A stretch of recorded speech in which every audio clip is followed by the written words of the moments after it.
kiss you. Thanks, Joe. Yeah! You want to run or you want to duck down? You want to duck, just go over and get onto the bench and stay there. You play to win the game. My message for the fans, we're all frustrated with where we are right now.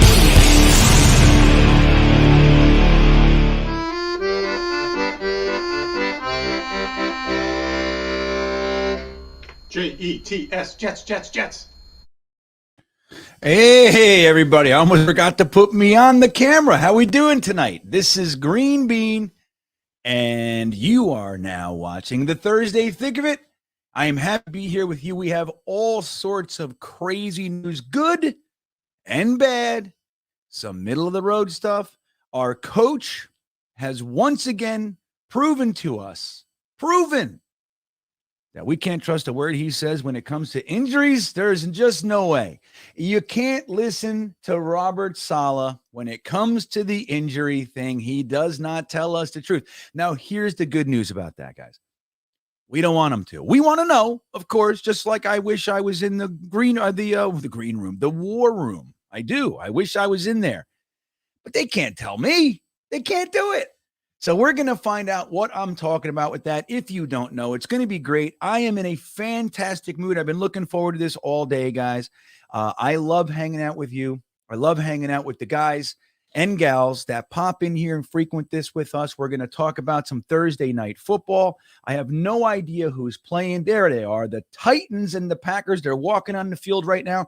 So we'll talk about that as well. But I would be remiss if I continued on this diatribe without bringing in the guy who makes sure that I'm not telling lies and getting facts wrong.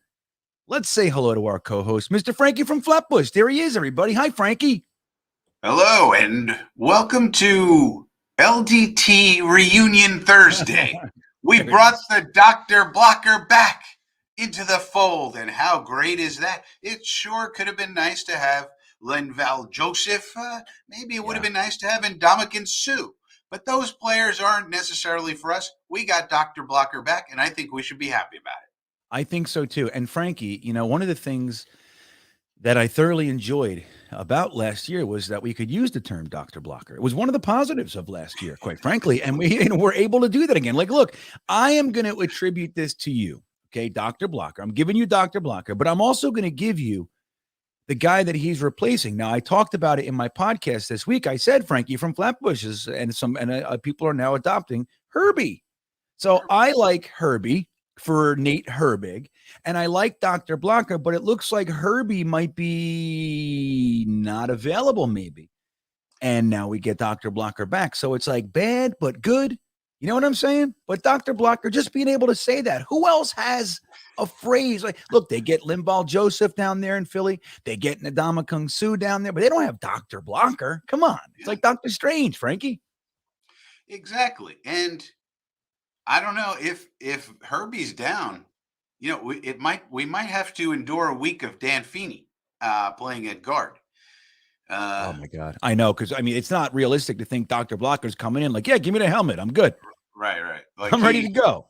He's going to be on the P squad. I would anticipate him being on the P squad this week. And then next week, I don't know how they would bring him up. Well, they'll just elevate him. Like they probably won't even sign him to the 53. They'll just elevate him 3 times and then see if there's a spot somehow. But yeah, I would anticipate, if we better hope Herbie can go. We need Herbie this week at least, and then let Dr. Blocker get in here, and if he can replace him, okay, fine.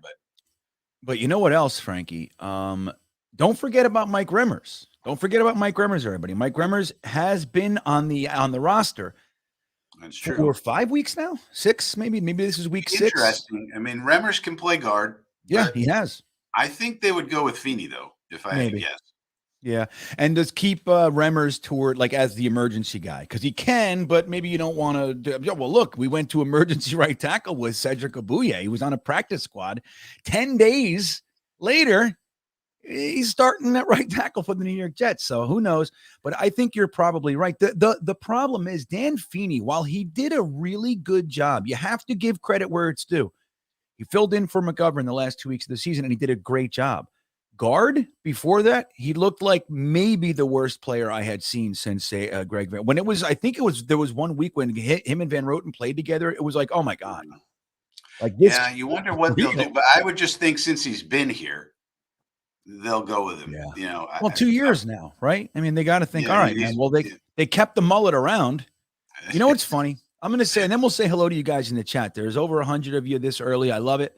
I'm really happy to be here with you guys. But one of the things I want to point out is, you know how the Jets media department, social media, whatever you want to call it, they're excellent, right? We've complimented them on numerous occasions for numerous reasons, whether it be the long form, One Jets Drive or the Flight 2020 and 2021 and 2022 series. But also you got to give credit, like when they get the players walking out and they're like, hey, what's your favorite pickle? You know, and they're like, what's your favorite Taylor Swift? They like get them with these weird questions, right?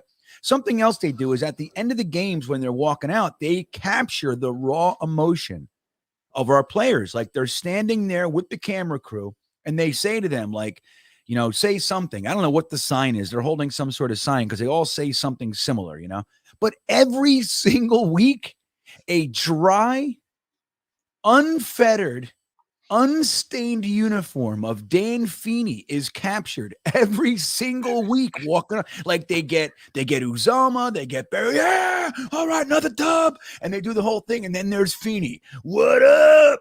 He's like easiest job in the NFL. Happens. What's that? Easiest job in the NFL. Oh, he's fucking loving life, Frankie. You know he is.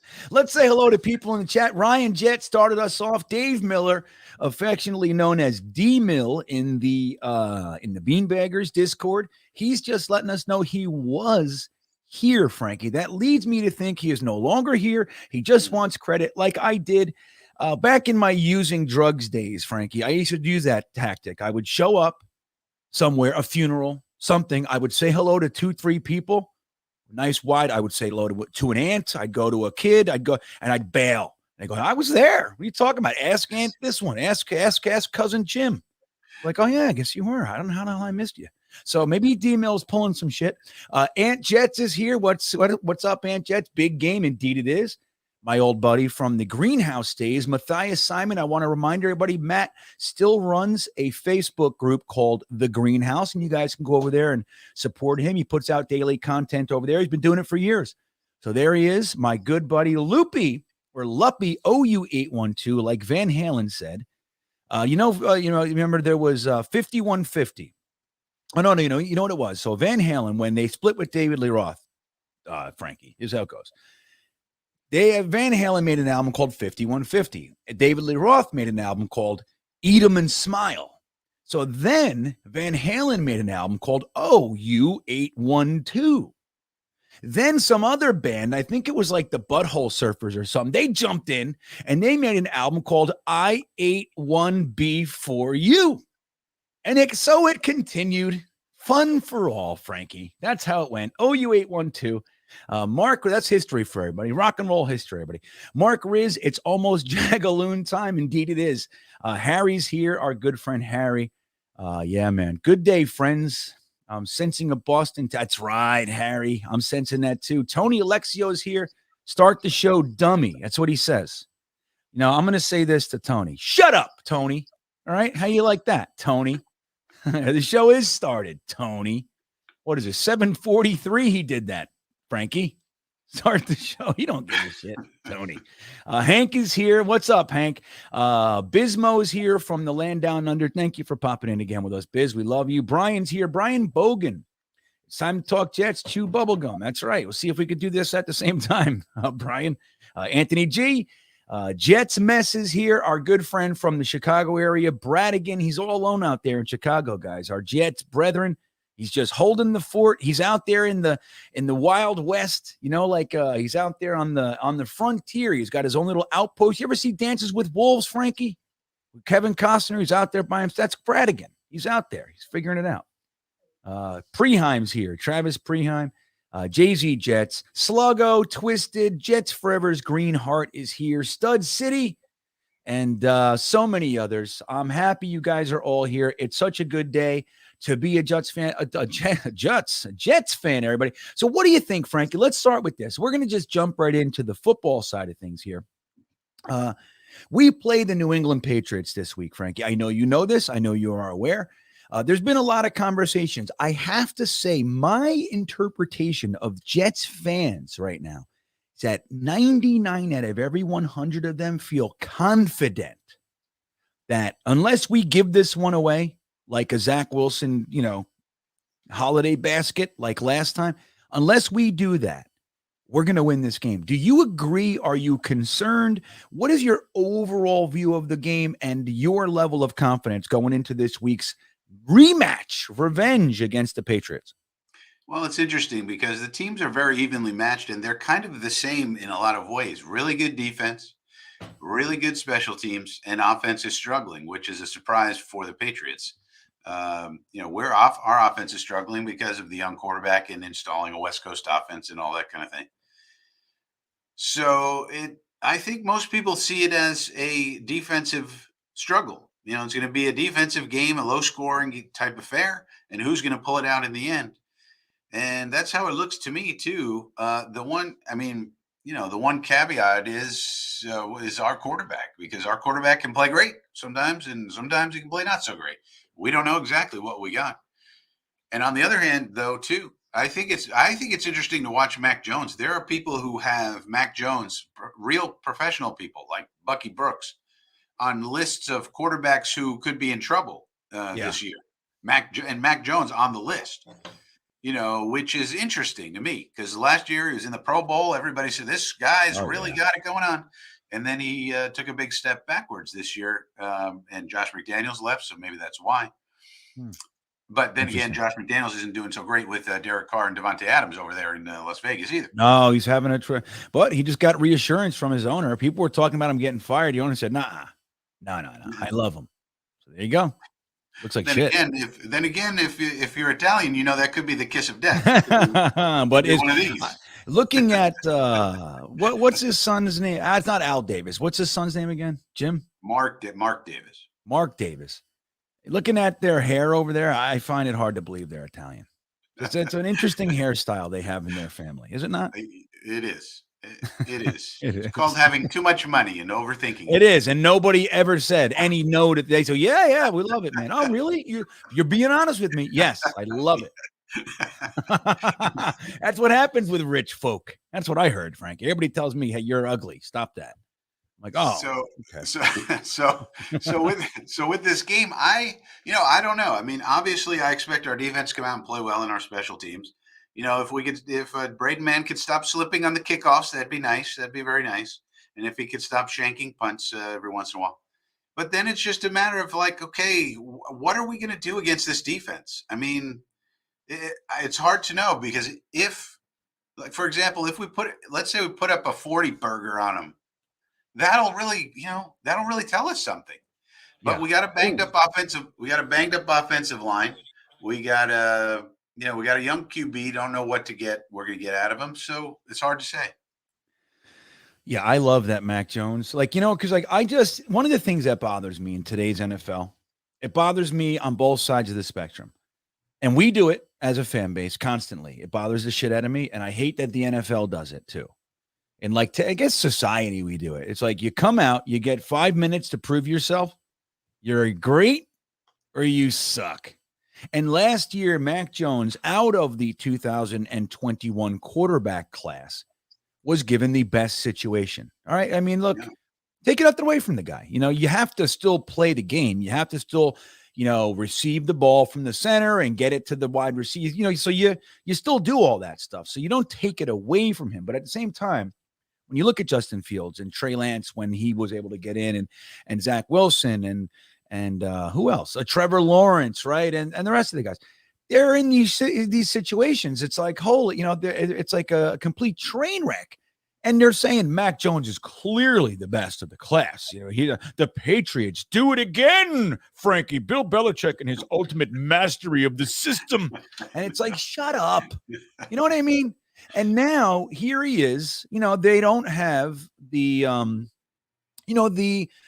it's like the Patriots are just a regular team now. Now, Belichick is still a very, very good coach, among the best, even removing his cheating, which he does constantly. All right. He's always cheating.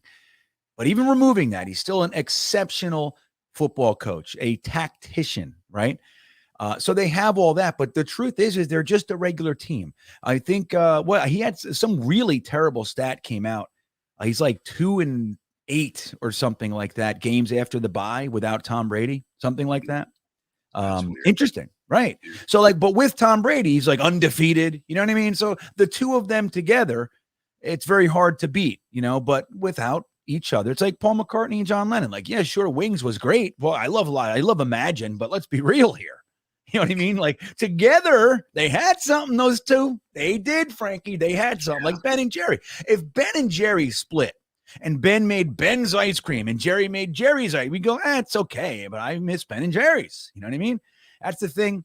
So I think the idea that Mac Jones all of a sudden is garbage.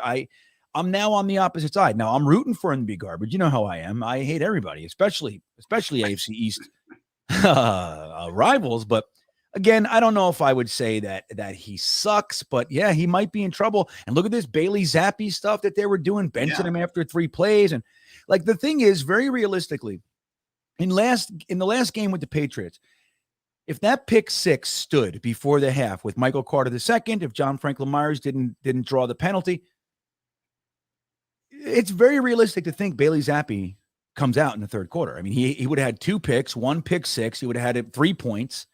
You know what I mean? So we might have saw that, and we might see it this week too, because Bill Belichick's the truth. Look, he's very unsettled. Clearly, he's unsettled with where it is, and I think if he loses enough, he might still be in the quarterback market, even though he took one last year.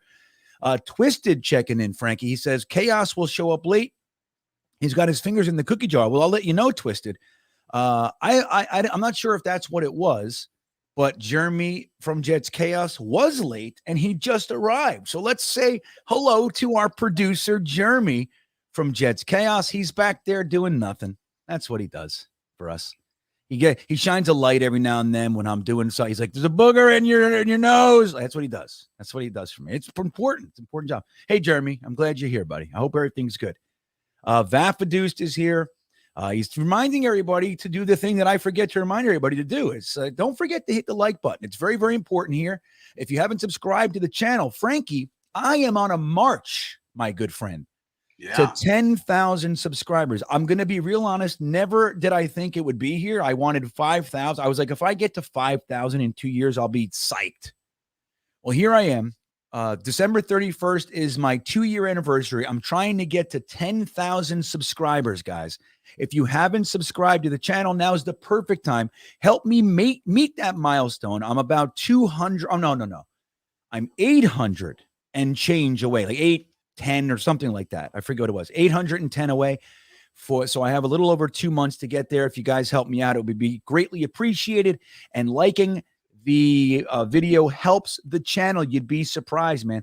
So now, Frankie, if I held your feet to the fire and said, pick a winner right now, give me a score. What do you think? What do you, with Frankie and all of his statistical analysis expertise, the way you look at the game is not like everybody looks at it. You know stuff. What do you see happening realistically in this game?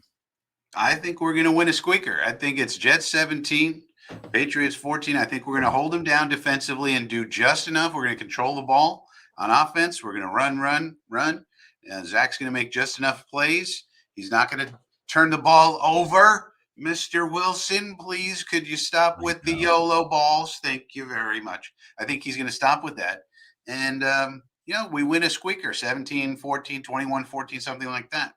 So I think so, because our defense is just for real. Like, that defense is for real.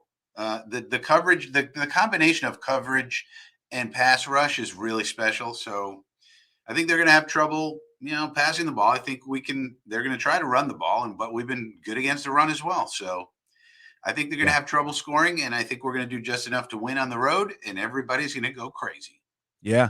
Well, 17-14, while I'm happy with that, I would take it. If there was a way to win by 1/8 of a point, I would take it. You know what I mean? I really don't care. But I'm going to be honest and tell you, I do think our kind of season-long fourth quarter dominance, like without Zach throwing interceptions, we've been able to do that. And even in that game, we were able to start coming back in the fourth quarter and the whole thing, and we kind of settled down too little too late.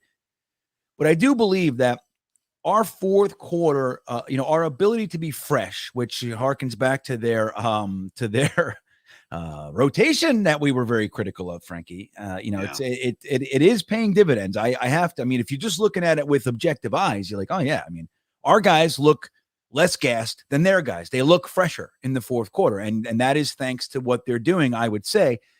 But I think that even though 17-14 heading into the fourth quarter might be real, I'll buy into that because I do think it's going to be largely defensive. I think in the fourth quarter we're going to stack them. And I could honestly see, and I'm not saying this as a fan. I mean, I am, but I'm trying to peel back a little bit of that. And I think we can actually see like a 28-31 14. I think so. And I think that if it starts, I think we're going to pile it on. I think we're going to make Bill Belichick bleed if we can. We'll make him cry if we could do that. We'll make him beg for mercy. We want to hear one word from Bill Belichick. Uncle. That's what we want. It's 76-6. Please stop. That's what I want. I'm sorry. I could see it. But I'm worried about Judon. I mean, to be honest, I'm worried about their pass rush. I'm worried about Matt. Look at our offensive line. It's stout. It's all healthy. No, it's not. Not against the pass rush. I mean, they've been good at run blocking with a Bouhe but I'm worried about Cedric. I still am. Yeah, and Judon picking on him and getting in there, especially at key moments. So I'm a little worried about that. I'm worried about their twists and stunts and all the things they do. But if you tell me, the O-line is going to hold up and Zach's going to not turn the ball over, well, then we really do have a better team than they do. If we had Max Mitchell, for example, at right tackle for this game, I'd feel a lot more confident. Yeah. Even just Max Mitchell, not even, George Fant. Right. Or Becton. Or backing it all the way up. God forbid we could have our first round pick play. Oh my God. God forbid the team but look, I'm not going to complain. And I made a video where I show kind of the comparison. I'd like to do that with you. I'd like to do this little comparison with you for where we were last year as far as our injuries go and all that. It's fascinating to look at least from my perspective. And I'll do it on this stream because the truth is nobody's watching it. So, I mean, some people are, don't get me wrong, but it's a little slower. This has been a slower week for me, Frankie. So I might as well show everybody here. I don't like to repeat myself too much, like say the same thing over and over. That's just not who I am. I suffer from perpetual originality, Frankie. It's a fucking torture chamber, I promise. But it's I don't like to do that. But tonight I'll do it because nobody saw it. So we'll do that. But I want to get to Brian Bogan's super chat here. Thank you, Brian. He says, if it leads to a win, man can slip every game. Well, let me see how I feel about this. Yes, right. Look, if it's causal, listen. If the slipping is causal, sure, you slip, you win. Okay, slip away. But I think it's an interesting thing, right? Because there's been a lot of talk about our field, our turf. And that's another one. Now, look, I don't think the turf can necessarily be to blame for your toe going a little bit low, but here's the difference. Here's why it can. And we're going to do this tonight, guys. Did you know that our turf, unlike any other turf in the entire turf realm, whether it be natural grass or all the other artificials, underneath the blades is actually a net. Did you know that, Frankie? There's a net that holds the blades together. So that's one of the things that everybody's complaining about, that particular turf, cleats get caught in it. There's like a mesh underneath it. And you know why it's there, Frankie? To make it so you don't have to spend as much on paint. Like it makes it so paint. You need less paint. And it doesn't get into the balls and ruin the balls. So it's all monetarily, saving money for the owners on paint. That's how they sell it. It's like, well, look, you don't need as much paint. You need only a light layer and blah, blah, blah, blah. They go, yeah, it breaks ankles and shit, but you're not going to spend any money on paint. And they're like, all right, well, we're in. Ankles, who cares? What ankles? You dime a dozen for ankles. Paint, on the other hand, sure. Have you ever been to Sherwin-Williams? It's fucking $70 a gallon. So, Now, yeah. For those who don't know, breaking news from several hours ago. NJ.com is reporting that MetLife has confirmed. MetLife Stadium has confirmed, according to NJ.com, which builds upon a report earlier that Julian Love of the Giants was talking about it. But they said MetLife Stadium now has confirmed that we will get a different turf next year, which is the better, more premium turf. Yes. Which, while it's not as good as grass, at least we're moving away from the worst of the turfs. All right. So Good I wasn't job, Johnsons. Right. Now, and I'm going to say this. Now, like, I guess we're going to do it, guys. And Thomas, and I see a couple super chats. Thomas Cahill, you're up next. We'll get to those in a moment. But Brian Bogan took us into the damn turf. Maybe not intentionally, Brian, but here we are. We were going to do this anyway, so we were going to do it later. But we'll do it now.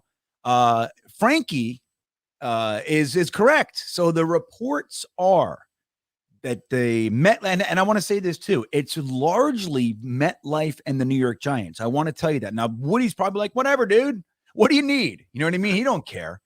Yeah, sure. Well, yeah, it's what is it? 600 grand from me? Yeah, fine. Here's my half, you know?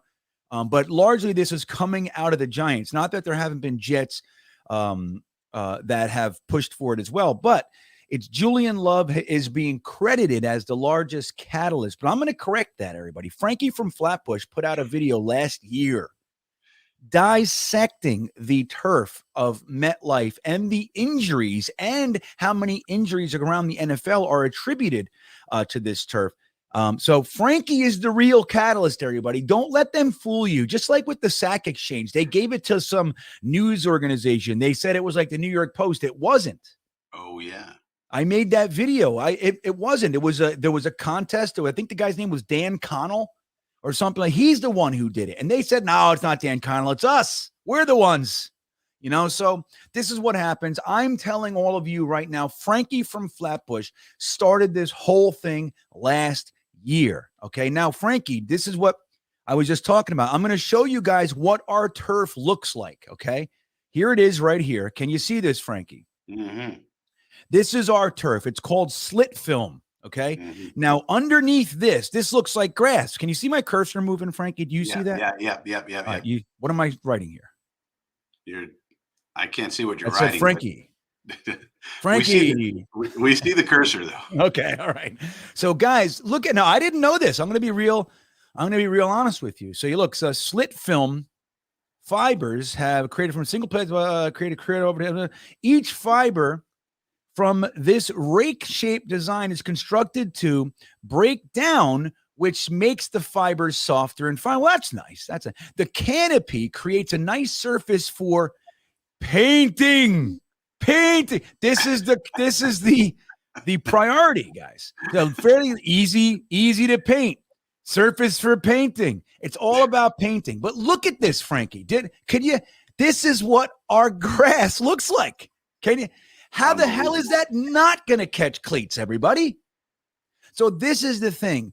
Now, the NFL is arguing that there is no data that supports that this particular turf has any more injuries than any other turf. The other are saying that's absolutely false. That's what, so we got two sides. It's like in these day and ages, it's like, no, here's the facts. No, here's the facts. Like, well, how do we do that? Either there is or there isn't. What are the numbers? But no matter how you slice it, this net here, guys, looks pretty friggin' dangerous for cleats. Now, that's obviously very, very small. But when you look at like a Braden Mann kick, just as an example, and I'm not saying that this is definitely what happened. If you look at the Braden Mann kick, you could see a cleat getting stuck in this easier than this. Right, Frankie? Yeah, and that's what we're going to go to. They call that the premium. Yeah, the monofilament, I guess, is the premium type. Correct. So I guess that's what we're probably going to. Right. A lot of us were assuming, we're getting grass. Giant Stadium and the MetLife Meadowlands Authority, or whatever it's called, has had a long and treacherous history with grass fields. even going to the plates. I'm not sure if you young guys remember the plate system. We thought that was going to save the day. And for about a year or two, it looked like it might. They had real grass growing on these plates, like maybe 10 by 10 plates, like 10 feet by 10 feet. It was real dirt, real grass. And when there was a piece destroyed after the game, the guy would come in with the plate remover forklift. He'd pick up the plate and they'd bring in a fresh plate. And it seemed so great. The problem was that the plate itself didn't have enough integrity. Like it just, I don't know exactly why, but it broke down easier than regular grass and it was a mess. Right. So it looks like, and what Frankie just said, we're not getting regular grass. This is where it is now. We're getting monofilament. Now, monofilament fields have a thicker, smoother fibers that are individually created and not designed to break apart like slit film fibers. In the first few years of having monofilament field, because the blades stand up straight, a great deal of infill is exposed. Without the protection from the fibers, the infill is at greater risk of getting coated when applying paint. Frankie, this is all about the paint. The paint is really the motivating factor here. For wait. I'll consider it, but what does it do to the paint? Because there's some guy at every NFL team. We have these athletes. We pay them tens of millions of dollars. Millions of dollars, Frankie. And this whole article is about the paint.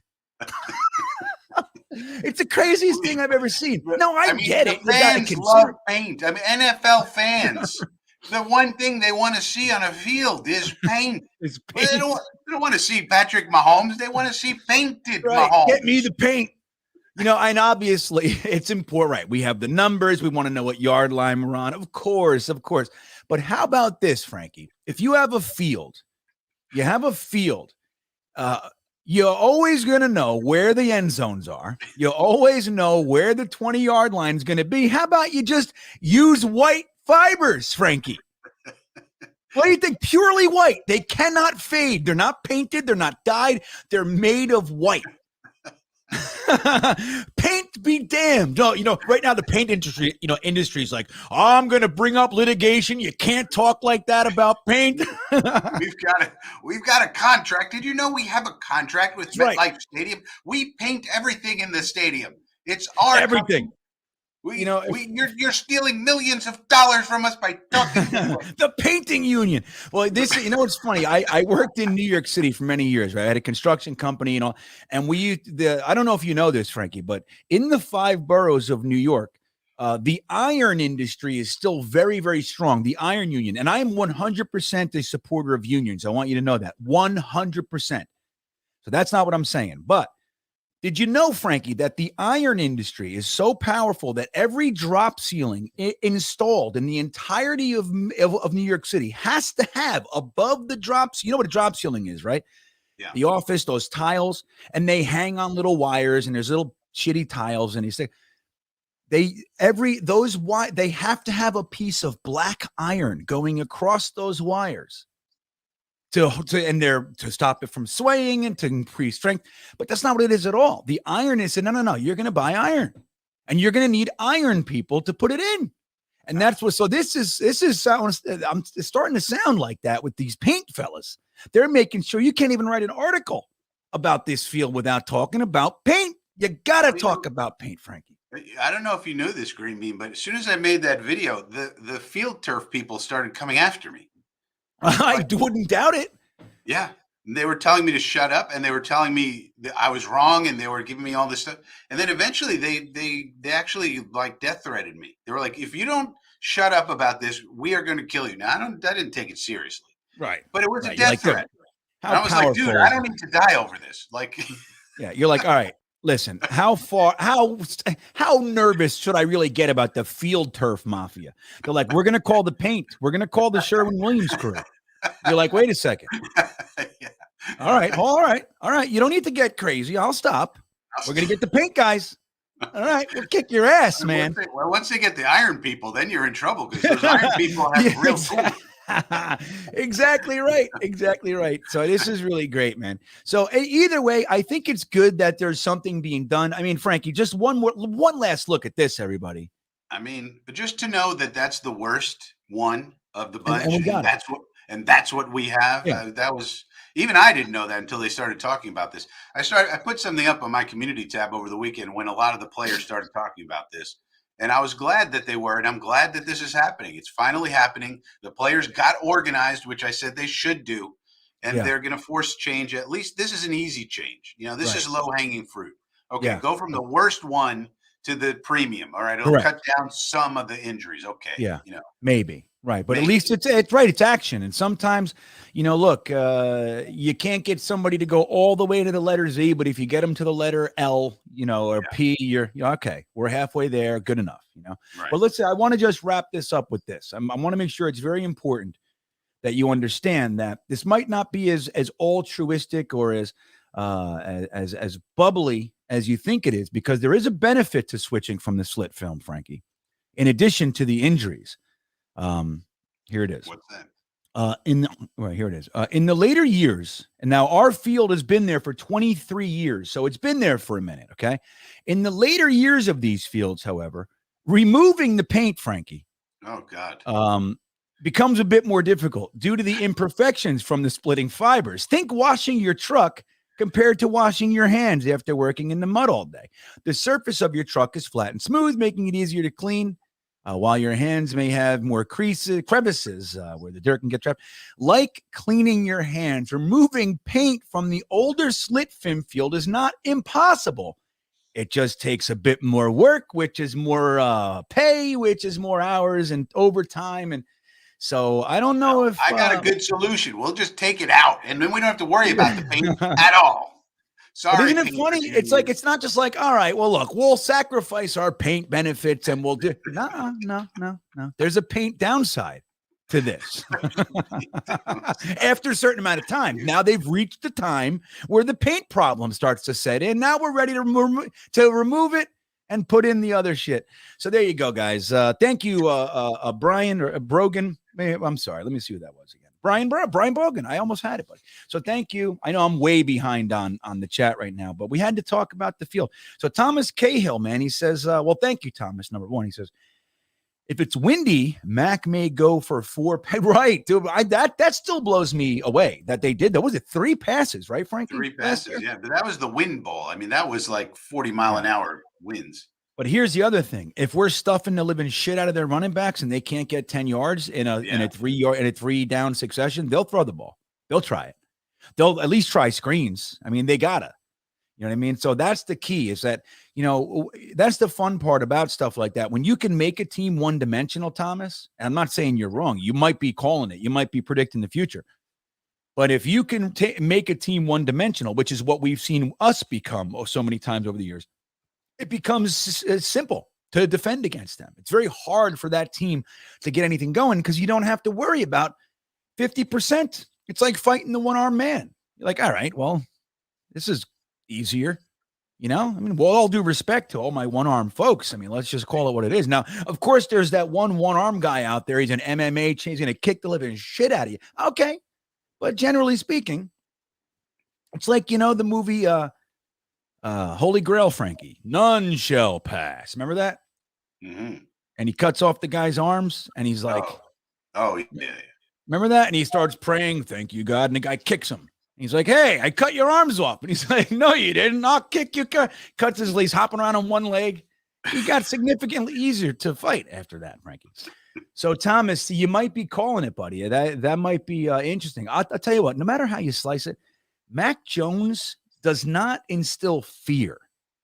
But what Mac Jones does is he knows how to play within what their system is. So Bill Belichick, right, he says, look, I don't need you to throw 60 yards. I don't need any of that. Right. Yeah. On this play, there's going to be a wide receiver over here. He's going to try to beat that guy one-on-one. If he's open, hit him. If you'll know within 2 seconds. If he's not open, I'm going to have a tight end streaking across the center of the field. He should have a step on the guy. Throw it to him. If he's not open, your running back's going to be next to you. Hit him. That's it. He goes 1, 2. Here you go. And that's it. That's what he does. And Mac Jones is actually very good at that. Yeah. Oh, yeah. So no, that's what he does. That's why I'm surprised that he's so ineffective this year. Although his completion percentage is still relatively high, but But that's what he does. He kills the middle of the field. You better defend the middle of the field against Mac Jones. He will kill you there. Tight ends, running backs, you name it. Jacoby Myers, he loves the middle of the field. Yeah.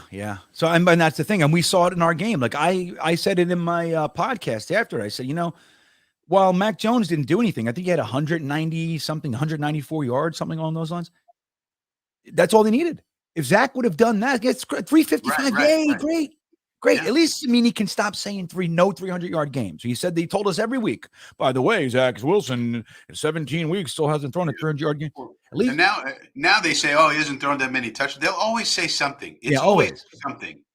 Zach Wilson, who has only thrown one 300-yard game, that's what they do, man. But at least the only one time he threw for it's like, just give it up, dude.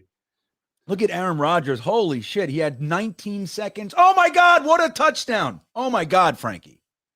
I don't know how you're ahead of me when I'm watching it on Amazon. When the game's on Amazon. Yeah, that's what I'm watching. Are you watching it on Amazon? Yeah, and I'm behind you. How can that be? Oh, defensive. Good. So Aaron Rodgers, guys, just had literally all the time in the world. He could have sat down, Indian style, crisscross applesauce. He could have sat down. He could have taken something out of his pocket, cut it like a cheese block. He could have taken a cheese block out, cut a slice of cheese, put it in his mouth, stood back up, and threw that pass, and it still would have happened. That's how much time he had.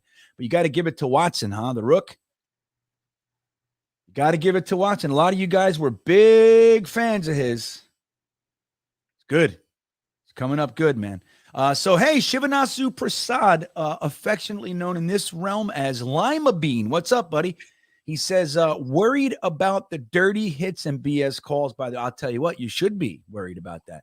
Well, I would say this to Lima Bean. Watch more other games. The refs are always bad. Did you see the Philadelphia game where Dallas Goedert gets face masked? The worst you could ever possibly see a face mask at? The refs say, no foul there. He fumbles it, I think, and they pick it up. And then he gets injured on top of it. These refs are no good for everybody, Lima Bean. Like it happened. It happens every game. They miss calls. They make stupid calls. It's not only our games. So we just got to play above we can't put it in the refs' hands. You know what I mean? Correct. But at the same time, it's not necessarily the calls part of that I was leaning toward, right? So I was it's funny how you gravitated toward that side. I gravitated toward the other side. Now, I can't really say that I recall dirty plays necessarily in the last one. Maybe a little bit. Zach seems to get for whatever reason. He seems to. They allow teams to beat up on Zach Wilson more than other quarterbacks. I don't know what that is. Maybe I'm wrong. But you know what? It'll be interesting, GreenBean. Will the team sort of rally around Zach more now after last week when he put his shoulder down, when he just said, you know what, there's no way out but through. And he tried to run through those two dudes. Didn't work out too good, but the effort was the thing. I wonder if the teammates saw that and they watched it on tape and they said, okay, this little dude back here, number 2, he's one of us. He's one of us.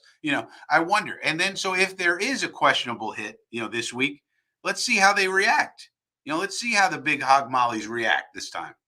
Well, what about against the Packers, though, Frankie? Remember when he ran into the end zone, knew 100% he's getting hit. He's getting walloped, and he dove into the end zone, just made it over the end zone for that touchdown.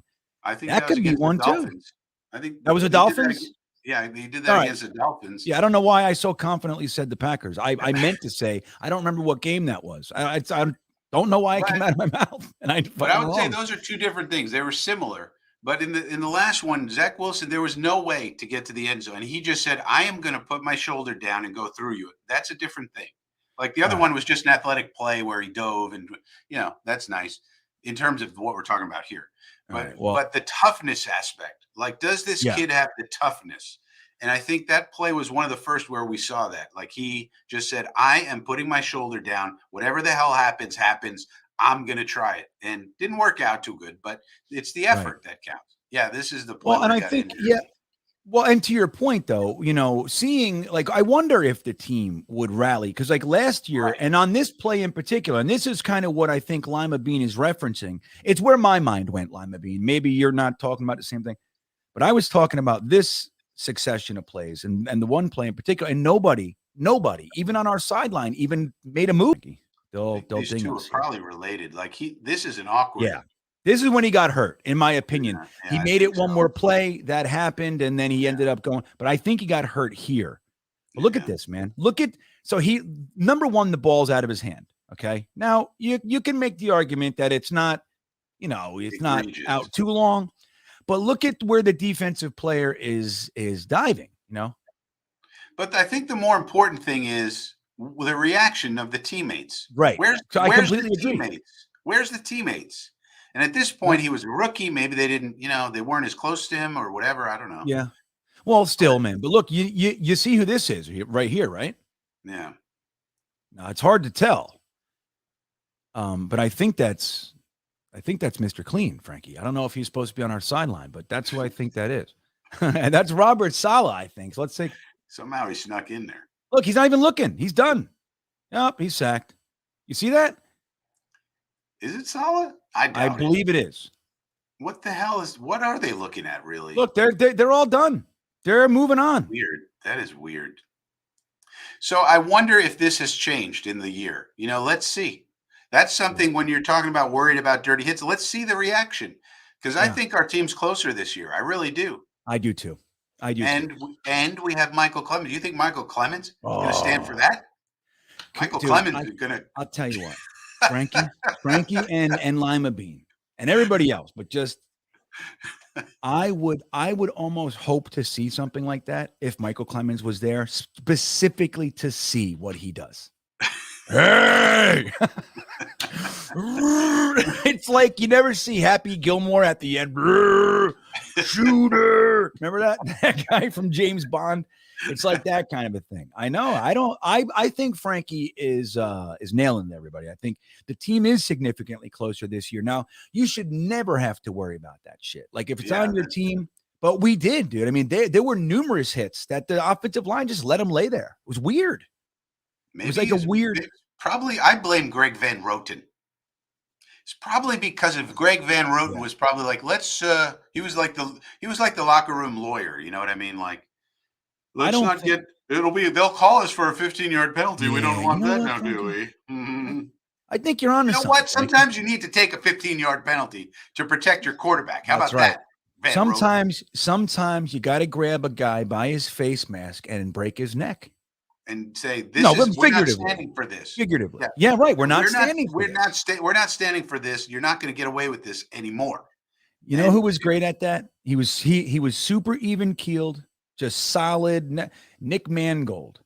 He was never caused a problem. You mess with his quarterback, he was ferocious. And I remember one play in particular. A lot of you guys will remember it. It was on like a victory pose. And one of the defensive guys tried to jump over and cause a fumble. While the guy was in the air, Nick Mangold stood up and tossed him, flipped him over in the air. Remember that? He's like, nah. It's actually a technique. That's actually a technique. Did you know that? It's called punish. It's called punish jumpers. Punish jumpers. When the D-line jumps, you punish them. That's an offensive lineman thing. Like if you want to jump, you should hit them as soon as they jump and make them think about jumping, even if they're just jumping to block the pass. You got to punish jumpers. Yeah, make them land on their back. If they're off their feet, you can control their body. Yeah. Right. I didn't know that was enough. Technique. We don't do that enough either. We need to do that more too. Yeah. I love it. Look at I tell you. So Eddie Obaz, thank you for that super chat. I don't see a comment, but there it is. I think Jeremy told me that you had another one. So sorry you had to do two, unless you love it. And then in which case, and keep it coming. We're grateful nonetheless. Let's see what you had to say here. I have the same strong gut feeling GreenBean does that Elijah Moore is going to have a huge game against the Pats this Sunday. Now, good, Eddie. I think there's something in the air, buddy. Like I just do. Like, and I'll say this to you, Frankie, on top of Eddie's comment, and I want to hear what you think. So the reason I do have a reason for my madness. Now, sometimes I'm a cosmic fella, kind of hippie at heart, and I can feel vibes. I can. I could pick up on some vibes. But I think what I'm watching is we saw a guy who was part of the offense first few weeks. Maybe didn't get the numbers, but he was a part. He was targeted. He was on the field all offense. He's getting 70% of the snaps, whatever the hell it was. And then he makes a stink on a 3-game winning streak. They bench him for that week. They make him inactive. And then the next 2 weeks, we don't even look at him. And he's going to look, Leflore solid go, no, we're good. We're good. But they don't even look at him. Now his body language is all, he says, shit, I don't know. I don't get the ball. And then all of a sudden it turns a corner and he starts talking about, I don't know, you'll see. I guess you have to wait and see what they got in store for Buffalo and all this kind of stuff. And for 2 weeks in a row, he becomes the good soldier. He says the right things. His energy's different on the field. He's doing orbit motions and he's being the decoy. Not a single word of complaint. And his body language was different. He was hustling back to the huddle, a little jog, things like that. He's walking with his teammates as opposed to the week prior. He was walking alone the whole game. He was alone.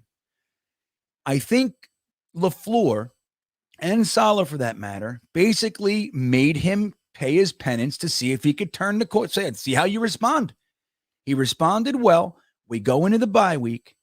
And I think it's time. I think that we're going to see this guy who is, come on, all the talent in the world, right? We know this.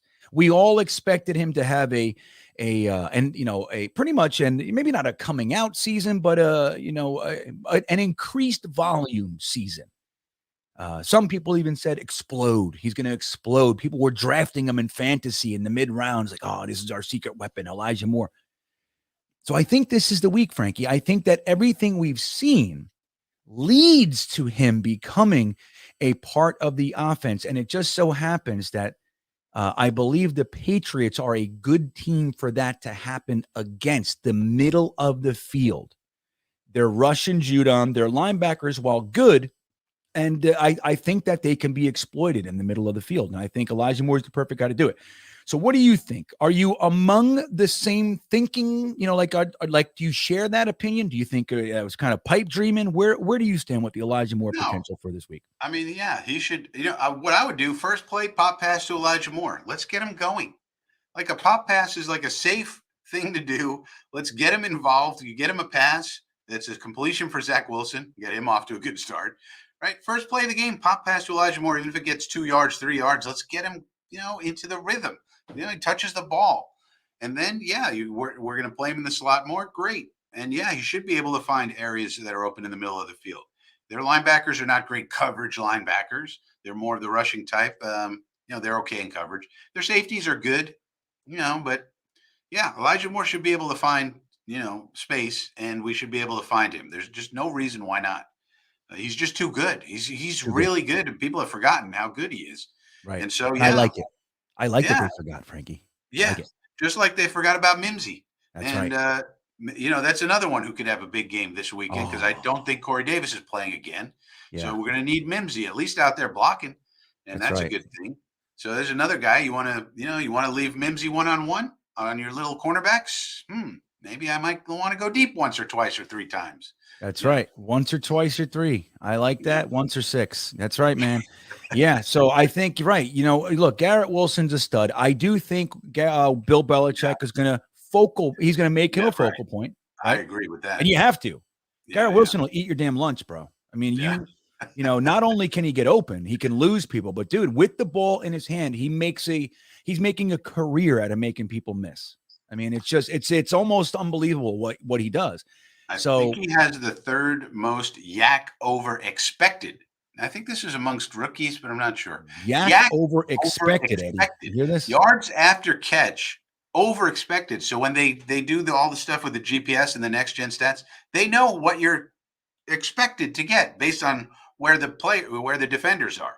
And they say, oh, you caught it. Okay, the defender was over here within 2 yards. We expect you to get 4. You got 4. That's 0 for you.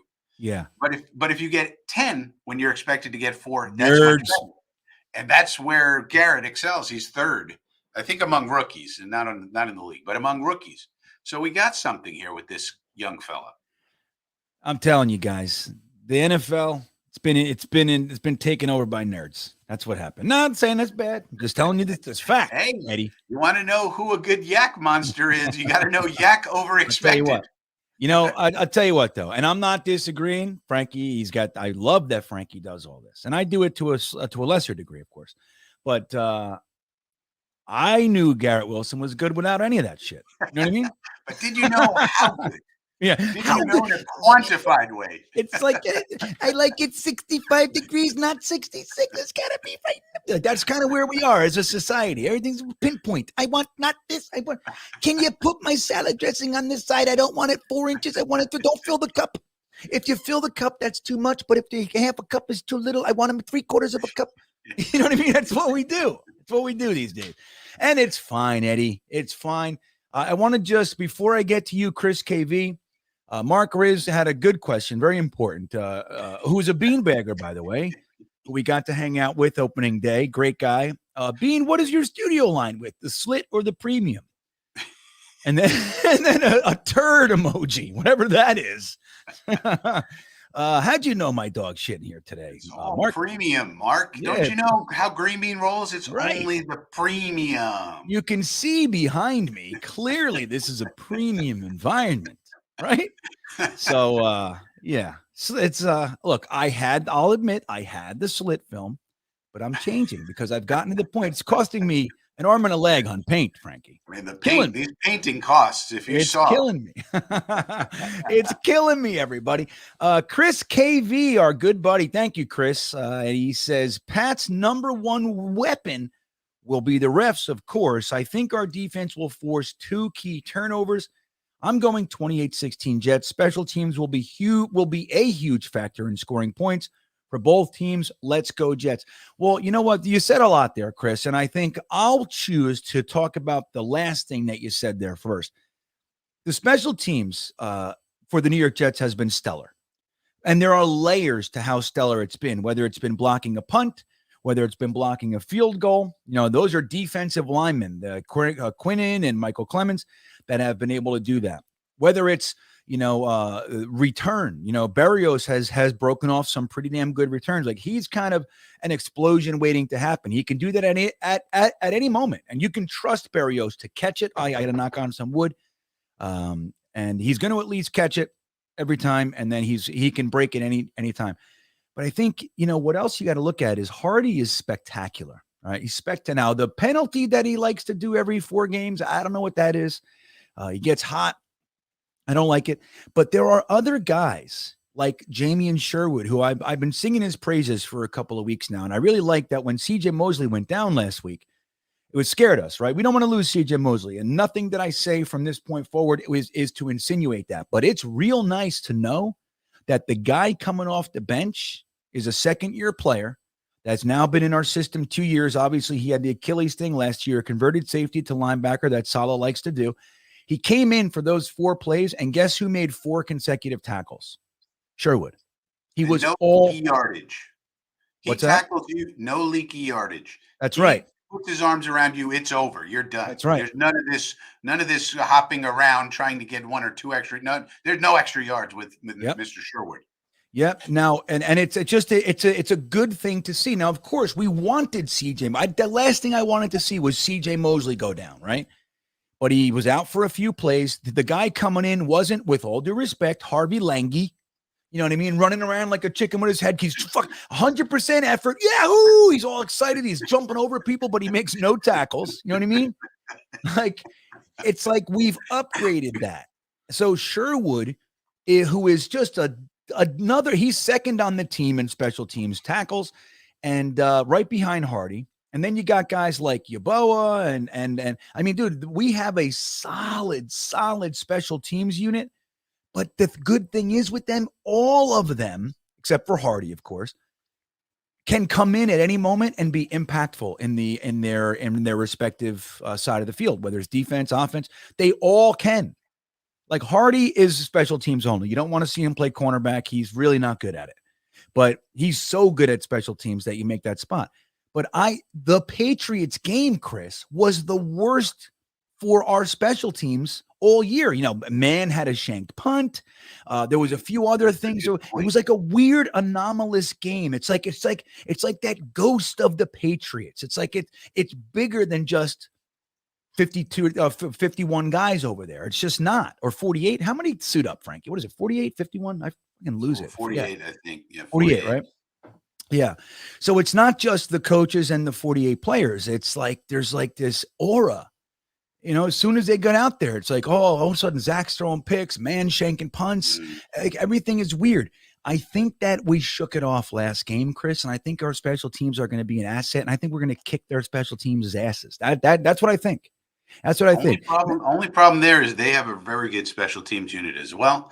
They have a Justin Hardy of their own named Matthew Slater, who's basically the same thing. So that's the only problem there. I hope we do, and if so, that'd be great. But they're no slouches in that department either. Yeah, but I do believe that we're better, and I think Braden Mann, the whole thing with the turf and all that shit. Braden Mann's an asset, man. You know what I mean? I think most people are kind of coming around to that. He's an asset. Just make your field goals, Zerline. Make the easy ones, please, Mr. Zerline. Anything. That was the other thing. That was not only 0 to 45. Just make the easies. Right. Want to miss a 60-yarder? Fine, but yeah, right. He's like, I can make a 64-yarder, but no. We didn't get that. We had a 34-yarder. Yeah. Can you just make that? You to make Zerline. Those got to be near 100%, man. I'm a big fan of that. I don't like this missing that sort of stuff. I don't like it, Frankie. I'm not a fan of them missing 45 and under. I don't like it one bit. So anyway, I think it's going to be good, man. 2 key turnovers. I'm a big fan of that too. And I think we can. I mean, dude, this defense is. Frankie, correct me if I'm wrong. I think we have a turnover in every game. At least one every game. We got a lot of turn. Our defense is really good. But let me just say this too, for those who are worried about the refs. Did you know that the Patriot fans think the refs hate the Patriots? Yes. Wait, what? What are you saying? Patriot fans think the refs are against the Patriots. Holy shit. And Titan fans think the refs are against the Titans. And Packer fans think the refs are against the Pack. Everybody thinks the refs are against them. Yeah. The refs but I'm going to tell them a secret. General. That's what's going on. I know. And you're not wrong, Frankie, of course. But I'm going to tell you a secret. They're all wrong. Okay? Except us. Well, dude, listen, you tell me, how many games this year did a referee bump into a coach on the sideline and decide to give the other team's offense a full new set of downs? That is true. That is a unique one. That is a unique one. It is a unique one. You don't get a bench. Soon they might be giving us flags for the weather. Oh, it's raining. It's too raining. Rainy here in MetLife.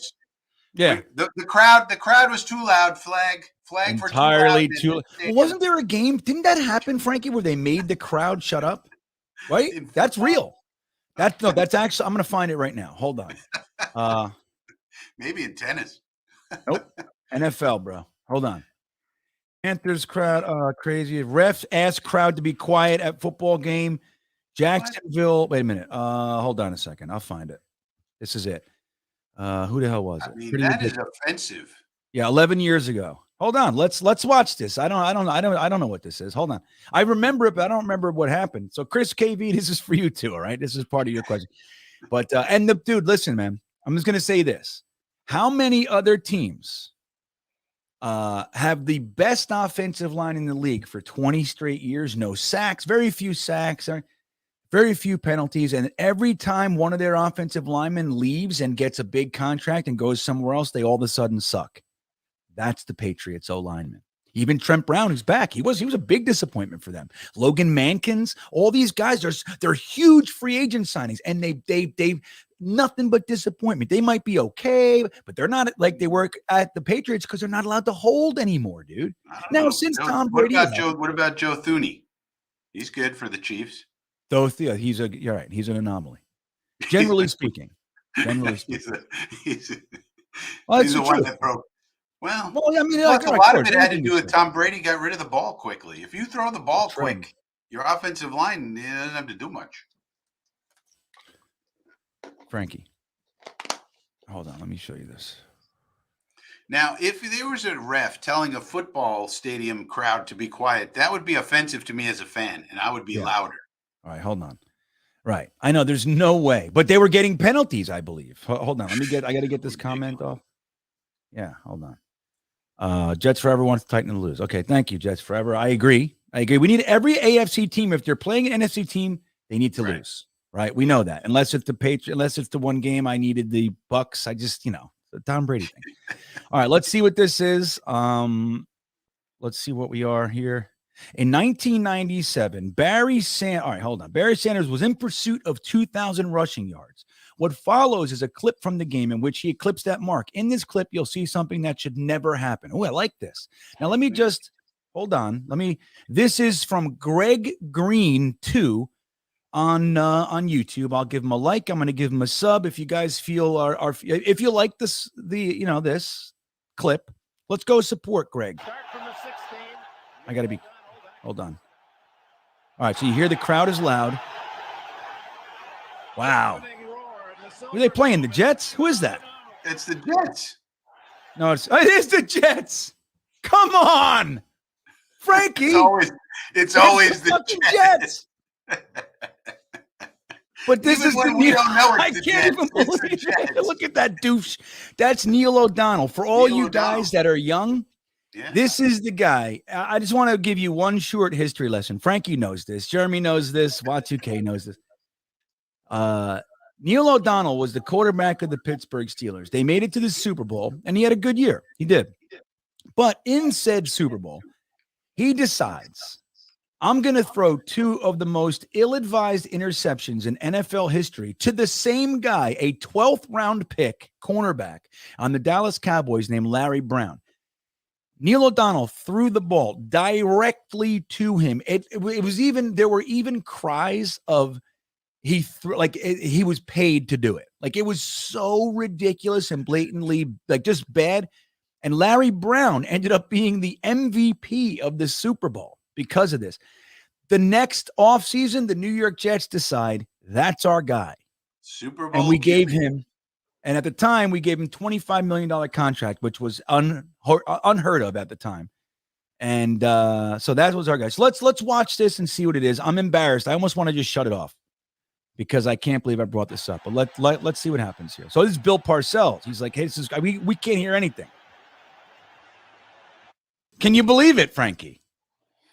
That is ridiculous. And even though it's the Jets, I'm embarrassed. Let me I'm going to be forthcoming with you. Parcells should have taken O'Donnell out of the game and tell him to go duck down under the bench. Well, you know what he did? He didn't do that. But what he did do in the next off, so that was his first year as a Jets coach. He took a 1-15 and made him 9-7. But he took Neil O'Donnell. He cut him in the middle of his contract. I think he only had 2 years in on his 5-year contract. He cut him, signed Vinny Testaverde while he was playing golf at the that you guys know that golf course on Route 3 there on the way to Meadowlands. That they were playing golf there, and Bill Parcells cut Neil O'Donnell and signed Vinny Testaverde all while playing golf. And then he cut Adrian Morrell and stole Curtis Martin. So that's what he did. So he's just staring at it. Now, I'll be honest with you guys. If I knew that was the Jets, I never would have brought it up. I'm just going to be honest. I wouldn't have done that because I'm embarrassed. Was Parcells a shady character? Shady? I don't think he was. I think he was just a complete and utter asshole that steamrolled anybody for anything to get his own. Like he was, he's the guy, dude. Like when he thought you had an injury, he would kick you in the knee. You see? Remember what he did to Glenn Foley? It's a very famous thing. So Glenn Foley, guys. So we had Neil O'Donnell. We cut Neil O'Donnell. Now, Neil O'Donnell's backup was a young kid from Boston College, number 4, named Glenn Foley. Now, Glenn Foley, Parcells loved Glenn Foley. He was a little small, but he was a firecracker, strong arm. He was just not supposed to make it. He was kind of like a Doug Flutie-esque, right? Not Doug Flutie, of course, but Doug Flutie, as Parcells loved him. So he signed Testaverde to be his backup. And he started Glenn Foley. Now Glenn Foley looked fantastic. He had the gumption, he had the balls, he had the arm, he had the legs, everything. Parcells believed in him 100%. He gets hurt. Vinny Testaverde comes in, plays well, obviously. Glenn Foley sensed it. This is I need to get in there now, or I'm going to lose my job forever. Okay, so he tells Parcells, and I think it was a rib injury, Frankie. And he says, I'm good to go. He's throwing the ball. He does everything. He says, okay, great.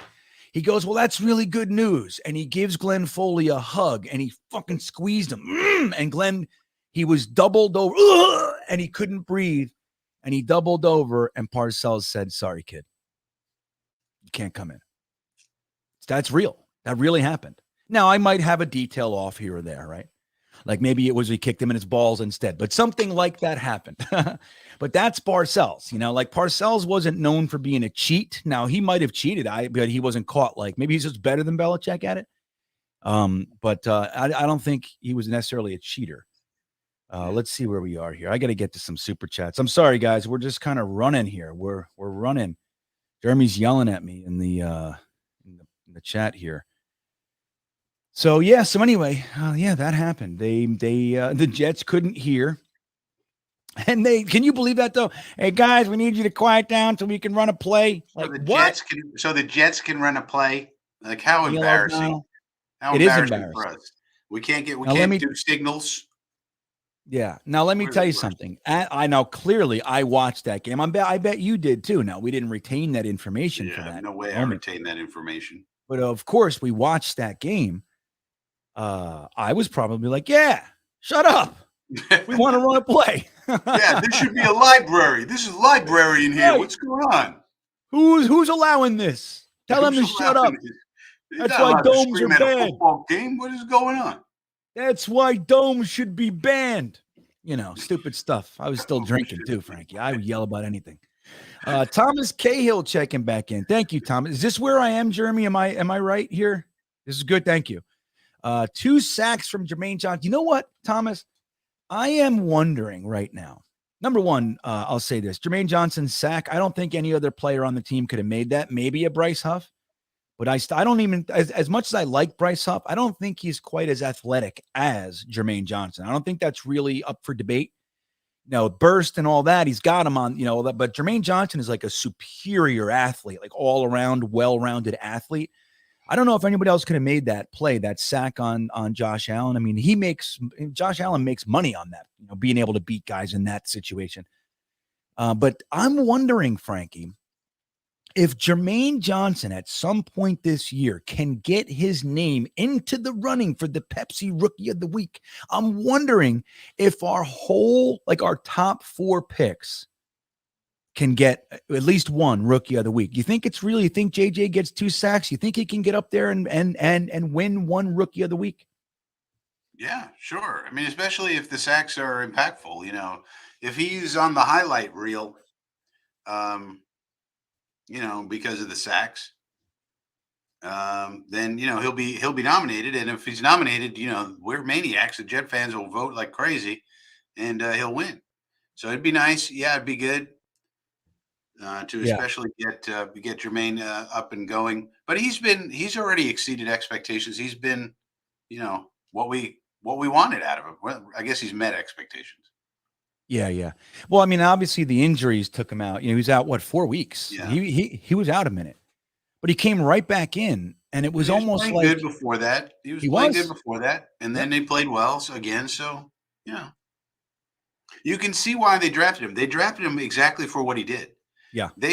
There's an episode of One Jets Drive tonight where there's Aaron Whitecotton talking about why they want Jermaine Johnson in the draft room, and he said.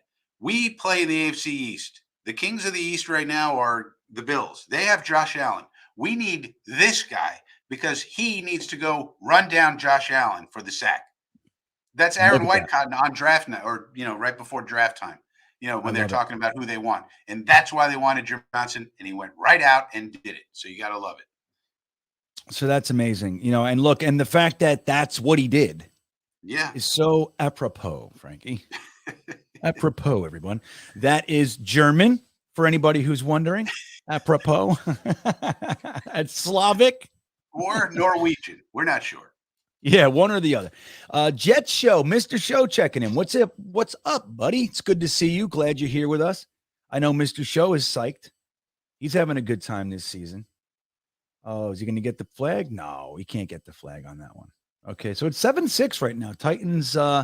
Titans over the Packers. They gave it to what? Really? No. That was some other. Okay. All right. But yeah, Mr. Show, I'm glad you're here with us, buddy. If you guys haven't checked out the Jet Show on YouTube, you should give him a follow, man. He does some good stuff. I've been known to pop in on the channel over there for sure. He's a good dude. Let's see what else we got here. I'm sorry to blow by all the other comments. I know there's some good stuff being said in there.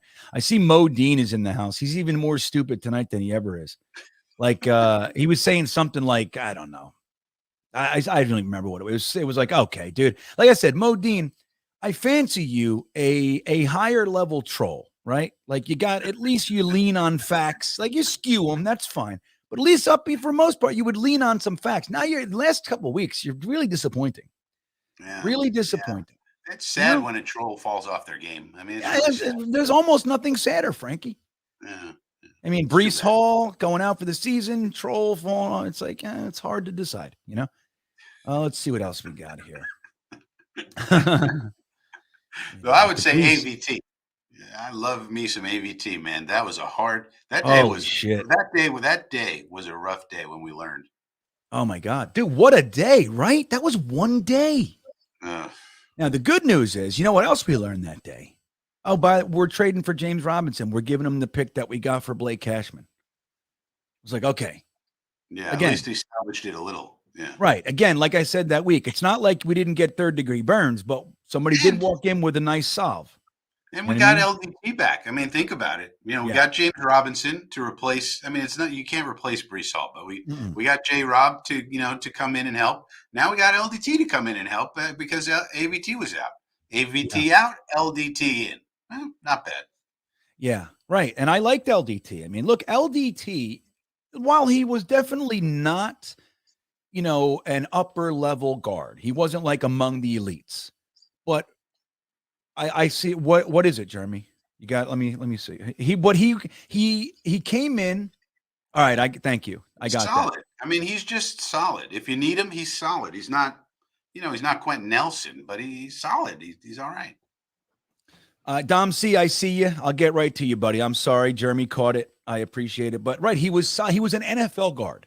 Yeah, right. And he saved us from the revolving door that was Greg Van Roten. It's a shame. Greg Van Roten's a lifelong Jets fan. We all wanted to root for him, man. We did.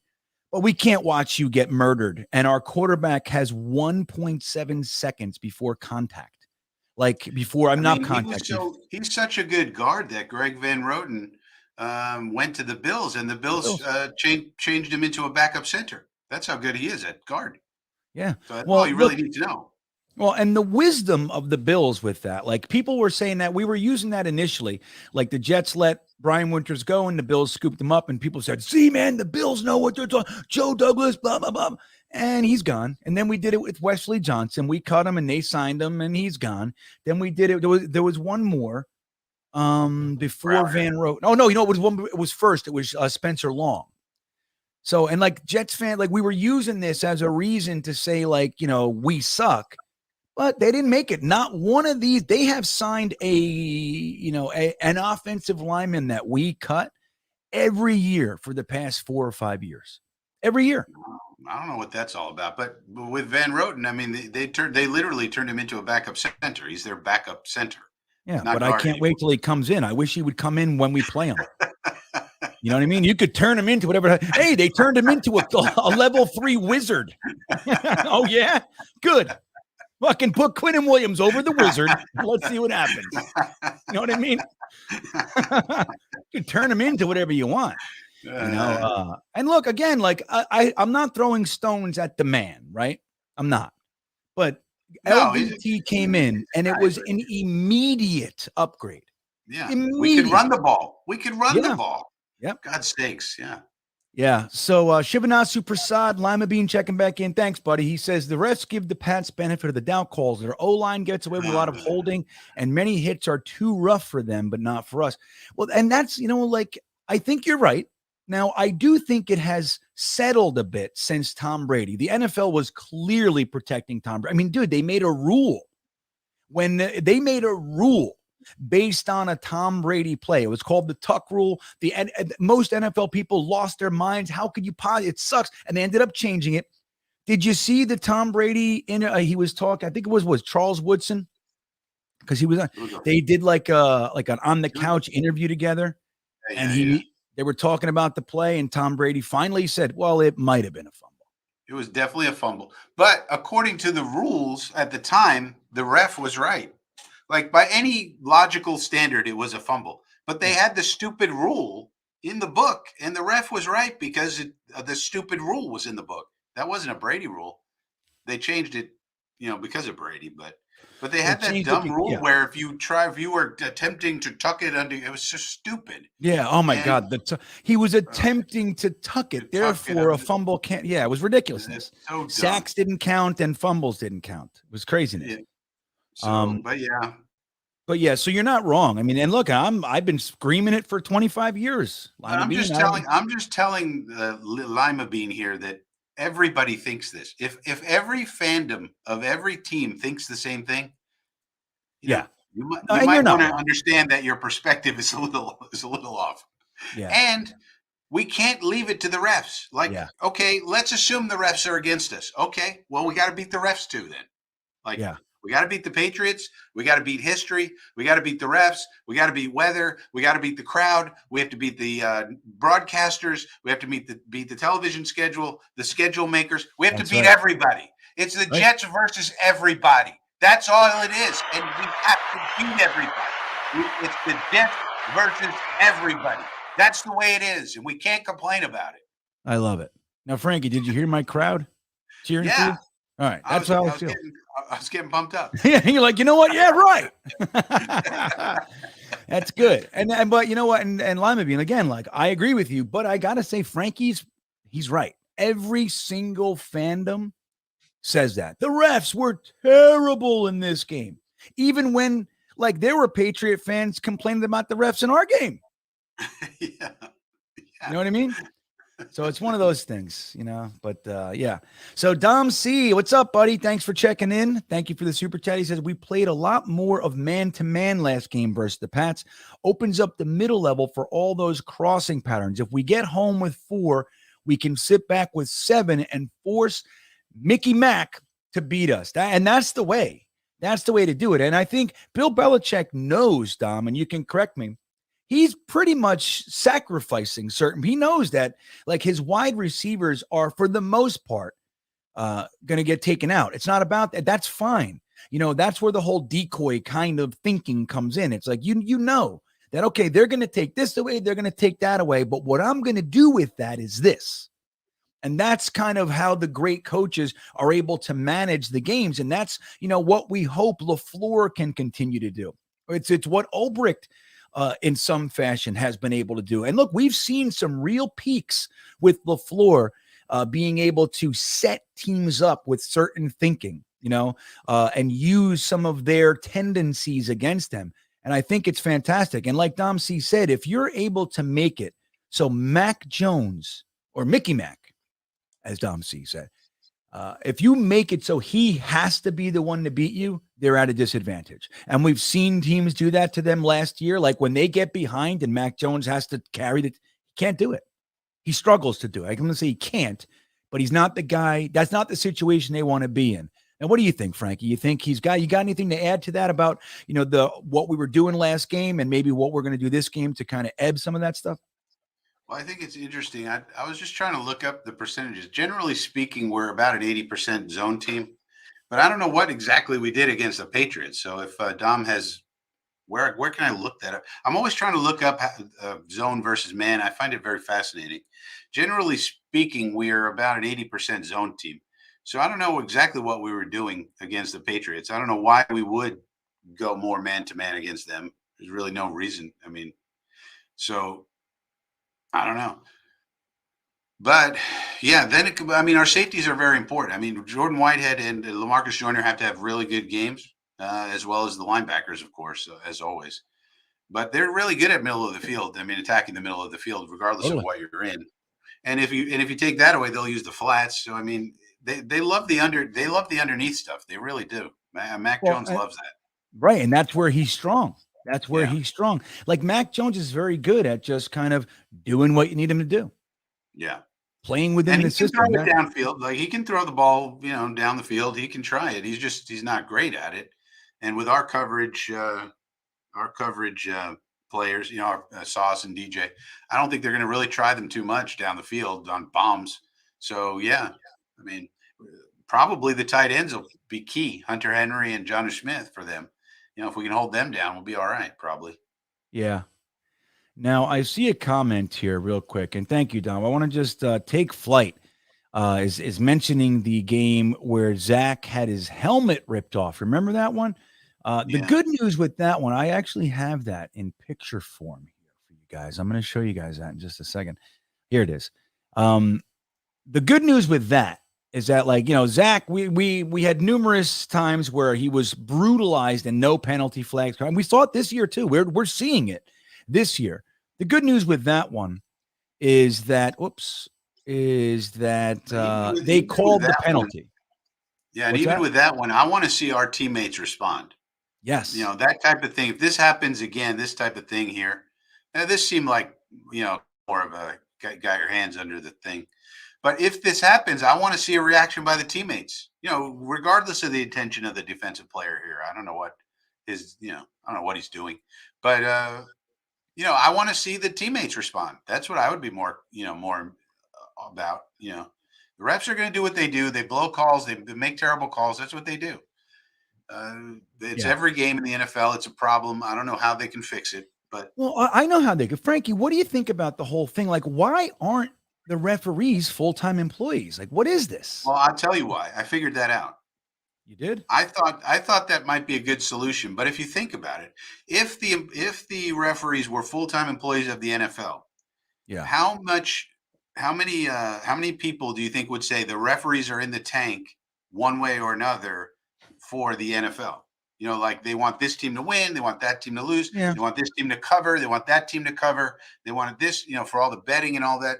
I think they would have a big problem with people thinking that the refs really were in the tank for whatever outcome was best for the NFL. They want this team to make the playoffs. They don't want that team to make the playoffs, because of ratings and this. They want Brady in the playoffs. They don't want Davis and Mills in the playoffs, that sort of thing. So I think that's why they resist it, because I think they would have so much criticism that the refs really were in the tank for all these various, different reasons. So I think that's why they like them as independent contractors. They're sort of independent contractors. Well, you can make them independent. You could 1099 them if you want. You know what I mean? But I think but it's one thing if they were hired by teams. Like, let's say, for example, like home field, like they had their, when you go here, these specific crews are regional. You know what I mean? Even if it's a couple places or whatever. I think you can kind of get into that. But the idea that not hiring them full time means that they're less likely to be on the take. I don't know if I buy that. I see what you're saying, but I don't know if that would be a signifier of increased thoughts. People already think that. You know what I mean? Like, people are already thinking that they're steering the games toward one team or another. And I wouldn't doubt it, man. I mean, the NFL knows damn well that certain players, certain teams are going to generate more money. Now, why the Jets have sucked for so long, I don't know, because clearly New York Jets being good would be huge for the NFL, just monetarily. I think it's just because we're already here. Even if we suck, we're still here. So they know that. Probably the NFL is pissed that we've been so bad. If you think about it, do you really think the NFL wants the New York teams and the Giants to be bad? No. I think they really want us to be good, and they're freaking pissed that we couldn't get our damn act together. I know. They're like, you really just fucking hired Adam Gase. You really did that? Right. Well, Peyton Manning said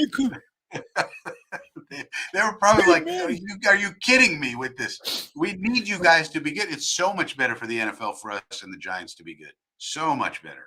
So you fired Todd Bowles. You hired Adam Gase and kept Mike McCagnon? What? Why? Which Or Mike as Colin, McCagnon or as pick is Colin, but on the other hand, as Colin Cowherd said, Adam Gase, Greg Williams, and Sam Darnold, where do I buy my tickets for the AFC Championship game? Yeah, he did Literally say that. said that.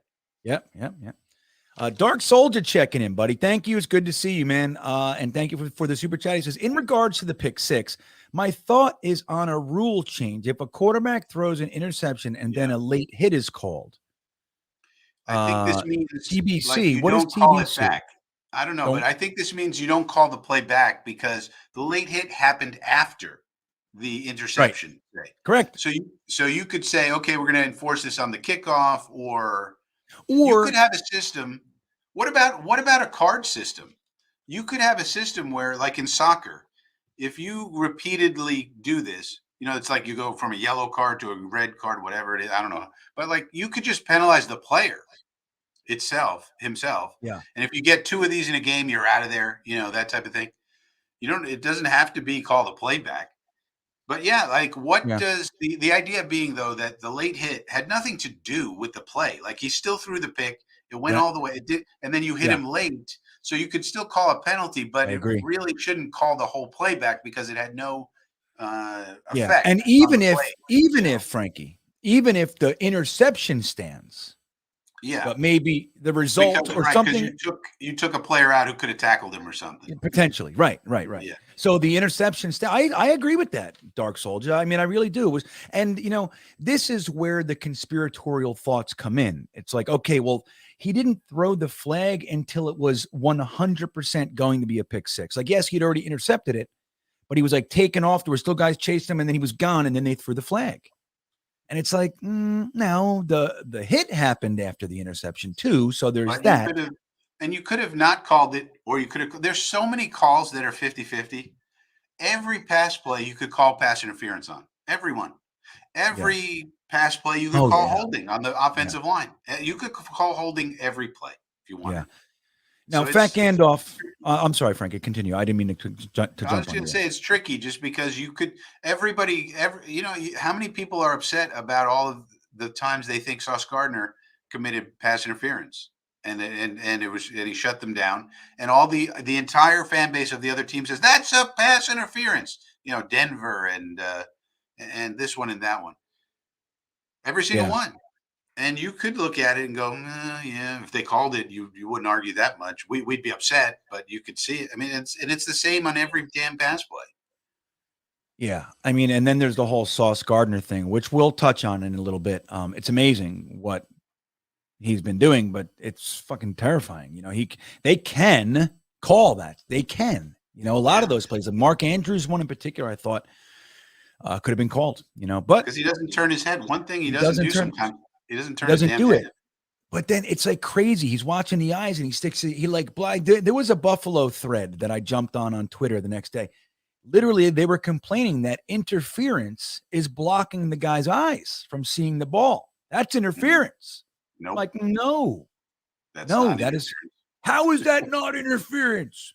I'm like, wait, so you're supposed to stand aside and let him see? Oh no, I'm sorry, I didn't mean to block your view there, fella. But look, so Dark Soldier, Fat Gandalf, I see yours there, and I'll get to that next. But Dark Soldier was following up with his original statement there, so I'd like to I'd like to do this. So, thanks, Soldier. So checking back in, he says the interception still stands, but the new offense gets the 15-yard penalty. Why should the late hit negate the interception that was thrown prior to the quarter? Right. And that's kind of right. I think we're both in agreement with you. And they should look at that. Now, I don't know if there's been any conversation about that. The sad part about it, I think, from my vantage point, is that it was JFM. He did it before in the Bengals game, right, with Joe Burrow. So kind of the onus went toward that. It was like, we know they're going to call that. You can't do it. So that's kind of where a lot of the hubbub and the energy swirled around. Not so much, I didn't hear so much this side of it. I heard a couple little bubbles about it, like, you know what? And there was more conspiratorial, like the refs knew, and then they threw the flag. But I think your point is very sound. It's just like, why should that negate the entirety of the play?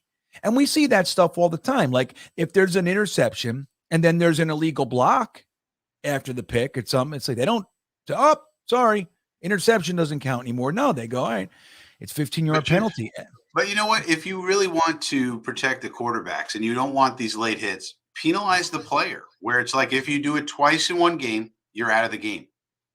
If they do it the first time, you think they're going to do it a second time if it's a big-time player, or 2-3 times in 2 games or something like that. You're going to get a lot less roughing the passers, late roughing the passers. Yeah. So that's something they could look at too. But the rules committee is so antiquated; they take forever to even consider anything. They're not very forward thinking. Yeah. Now, what happened? Only because I'm gonna admit that I just didn't necessarily follow this, but it was like there was a lot of energy and passion for the review on penalties, right? Particularly pass interference, and that you can even request if you thought there was pass interference and they called it, you could review that. And they can call it whatever. Did they just kind of phase that out, Frankie? Do you know? I just forget. Like it kind of just dissipated. I don't know what happened with that. They tried it. It was a disaster for some reason. I forget why, but they already went down that path. They don't want to go down that path again. The guy who heads the committee is, I forget who, one of the owners, and it's like maybe have some former players on the committee, maybe have some younger guys, people, instead of these owners who are 100 years old. All these old folks, man. Yeah. Like antiquated thinking. We're not changing anything. It's working out good. Shut up. It's like, well, can we get some forward thinking people, please? Yeah, I agree.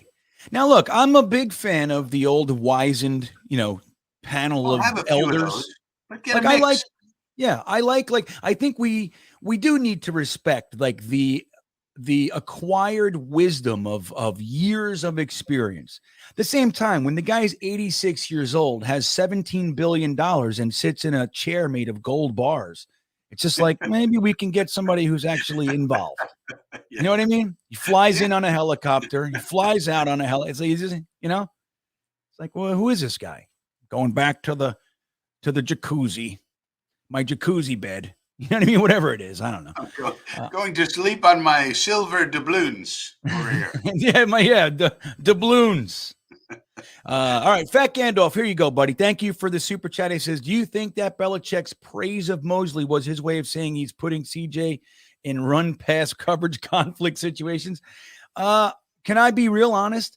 I think all the time, Fat Gandalf, when they praise a player on the opposite team, particularly when the team isn't that good, like they point out, like, oh, this guy's great, he's one of the best, this and that, he's getting a bad rap. I think that this is what I think. I think that they're saying that because they believe they can kill him, like they can eat him alive. That's what I think. Now, maybe I'm wrong, and maybe that is what it is. Maybe they're planning on putting CJ Mosley in a lot of coverage situations, and because that is the weak part of his game. He's not miserable at it, but that is the weak part of his game. CJ Mosley, he's been taken advantage of a few times this year, whether it be by a tight end or a running back. They can lose him. They can. So maybe that is what he's planning to do, and he'll say that. But one of the ones that stuck out to me, Fat Gandalf, last year, the Jets were miserable. We were 0-3 maybe going into the Titans game.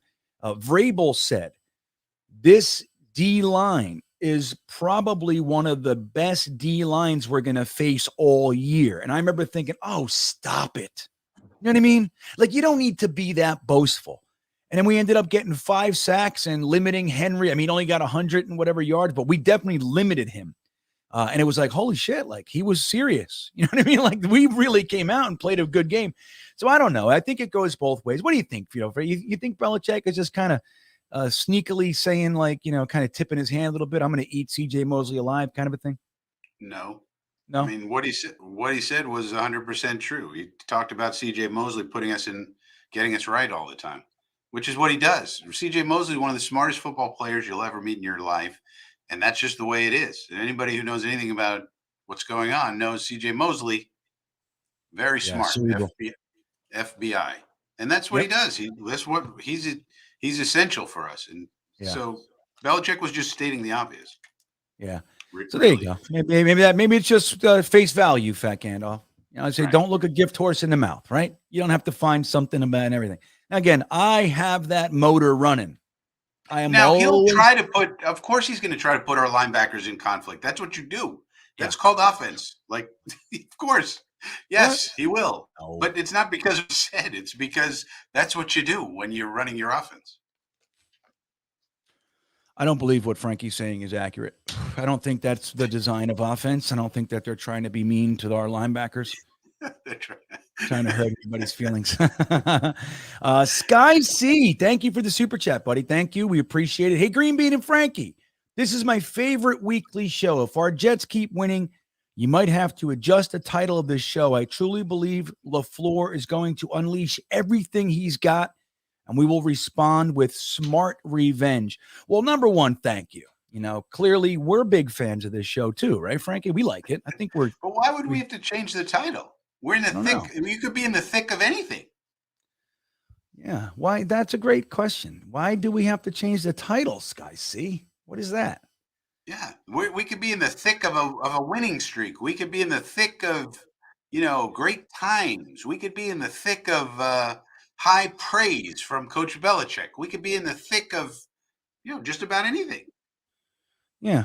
Well, but, I think now the point about Leflore, Frankie, there's a lot of noise about Leflore this week. I don't know if you heard it. They're talking about, I guess, 6 wins is all you need in the NFL to be considered a head coaching candidate. Wow. They're talking that Leflore, he might be considered for a head coaching interview.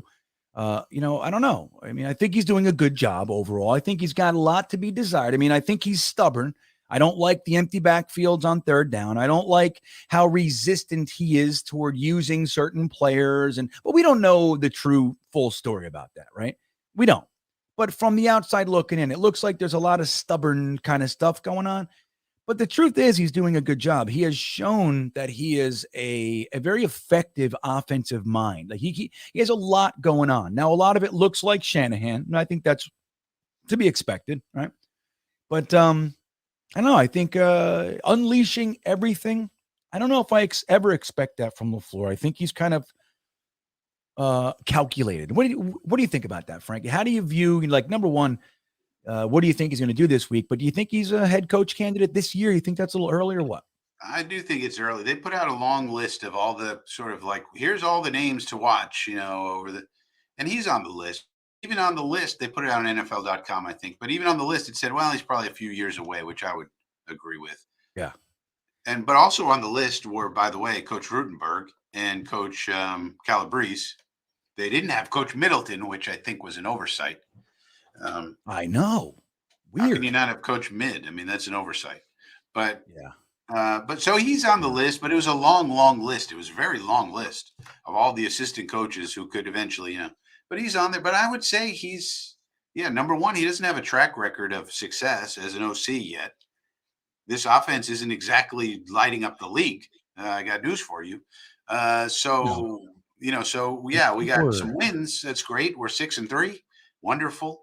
But it's not because of the offense for the most part. It's been very up and down. So he's not ready. It's going to be a few years for him. He's very young. He's only 35 years old or so. So I think if he had his druthers, he'd probably stick around for 5 years under Saleh if everything goes well. Saleh's his buddy. He's got a good situation here. He's got young kids at home. Anyways, stay stable for 5 years. It's a good job. And then when you're 40, 41, okay, then you start looking around. If I had to guess, who knows? But yeah, and maybe not 5, but I think Frankie's got a point. Remember when Brian Schottenheimer, he was here with Mangini for 3 years. Rex chose to retain him. And after 2009, Brian Schottenheimer was offered the head coaching job of the Bills. And he turned it down. He said, no, I like what we got going. I want to finish this. I like what we're doing. I mean, not everybody wants to go from coordinator to head coach. Head coach is a whole different thing. You got to deal with the media all the time. You got to deal with administrative stuff. You can't do football stuff as much as you want. So especially for bad teams, right? Like you're going to a team that essentially sucks. You might have to gut it and rip it up. And unless you're Todd Bowles, of course, then Arians builds a team, gets the greatest quarterback of all time and goes, here you go, sir. And you go, don't worry, I'll ruin it. I'll go 500 with this. I'll get this team down to the point where they suck. Don't you worry. Give me 3 years. I'll tear it up. But also, I kind of don't want Leflore to unleash everything he's got. We got Zach Wilson here. We need to make sure he's making the correct decisions and just doing the simple things like finding when your first guy's covered, find your second guy. Simple stuff. They should be open. With the talent we got, they should be open. If it's not the first guy, it should be the second guy. If it's not the second guy, the third guy's almost for sure open. Just hit them, Zach. That's all. Yeah. Right. I think so. Now, opening up the playbook. Yes. Throwing it all. Like, don't forget, we still have 7 games after this one. Like, this is very important to win. Very important. But you don't want to show everything you got. I think we still got a lot left. And, Leflore has shown that he does set things up in the second half with what he's doing in the first half. He's shown it. He does it. Like, there are certain alignments. He does the same thing. And then all of a sudden later in the game, he runs the same, and it's different. He run different outcome, different hot read, or, different number one receiver and all that kind of stuff, whatever it might be. So I wouldn't be surprised if he's doing that for the season as well. You know what I mean? For the more important later push. They're like, look, a great example I like to talk about all the time is, the Brad Smith Wildcat thing that we did that whole 2009 and 2010 season. And the whole time I was always thinking Brad Smith was a college quarterback and they can throw the ball anytime. They never did it until the playoffs, and they ate it up. Because the only thing they gave him on tape is that we run with this guy 100% of the time. They ran it. He threw it to Kotri, I think it was. It was like a 30-yard gain. It was gorgeous. And I clapped and clapped and clapped, Frankie. Yes, I did.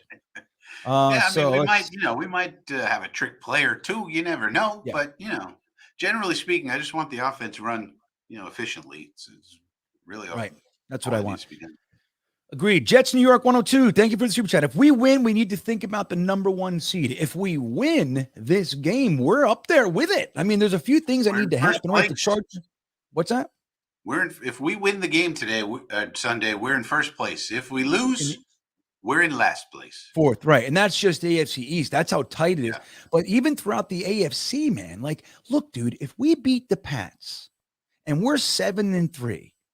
Like, there are games like, and look, you don't want to look past anything and not to get too far ahead, right? But we're fans, we're allowed to. But it's like, there are games in there that we're supposed to win, whether it be the Bears or the Lions. All these teams can beat you if you're not careful, right? Any of them.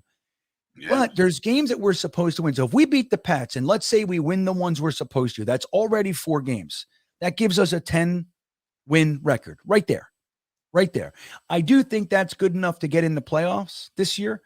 That said, that's only winning the bare minimum. Who's to say we can't beat, the Vikings, or who's to say that we can't beat, I forget who we're playing, but there's all kinds of teams. There's 8 games left.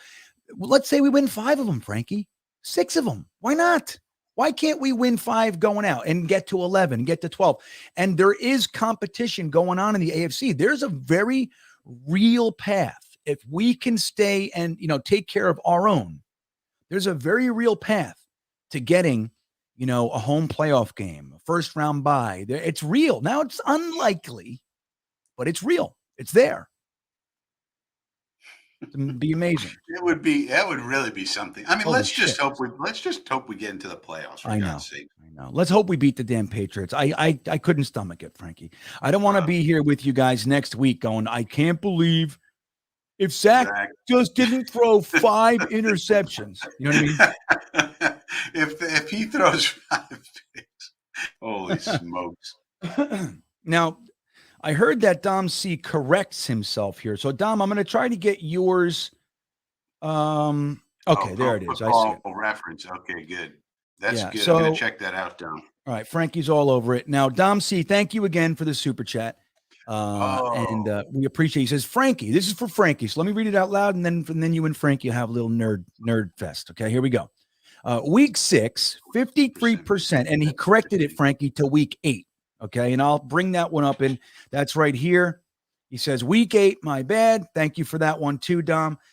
He says, week 8, 53% zone, 47% man, Pro Football Reference Advanced Stats, paid service. I'll use the paid Pro Football Reference, which Pro Football Reference, by the way, is amazing. I love it's those really guys. It really advanced. It used to be so basic, but now it's gotten much better. I mean, dude, there are layers and layers and layers. And I don't know, maybe it's not paid. Oh, yeah, he said paid. There it is. But I mean, you can find out the penalties. And I mean, it goes deeper and deeper and deep. You spend a good half hour on one player, and you can find out things that you didn't even know, that like his mother's maiden name and all kinds of weird stuff. PFF Advanced Stats says they offer a breakdown week to week. So, Frankie, what is Dom talking about here? Well, because this is interesting, because we're normally about 80% season. So we did do more 80% zone, that is.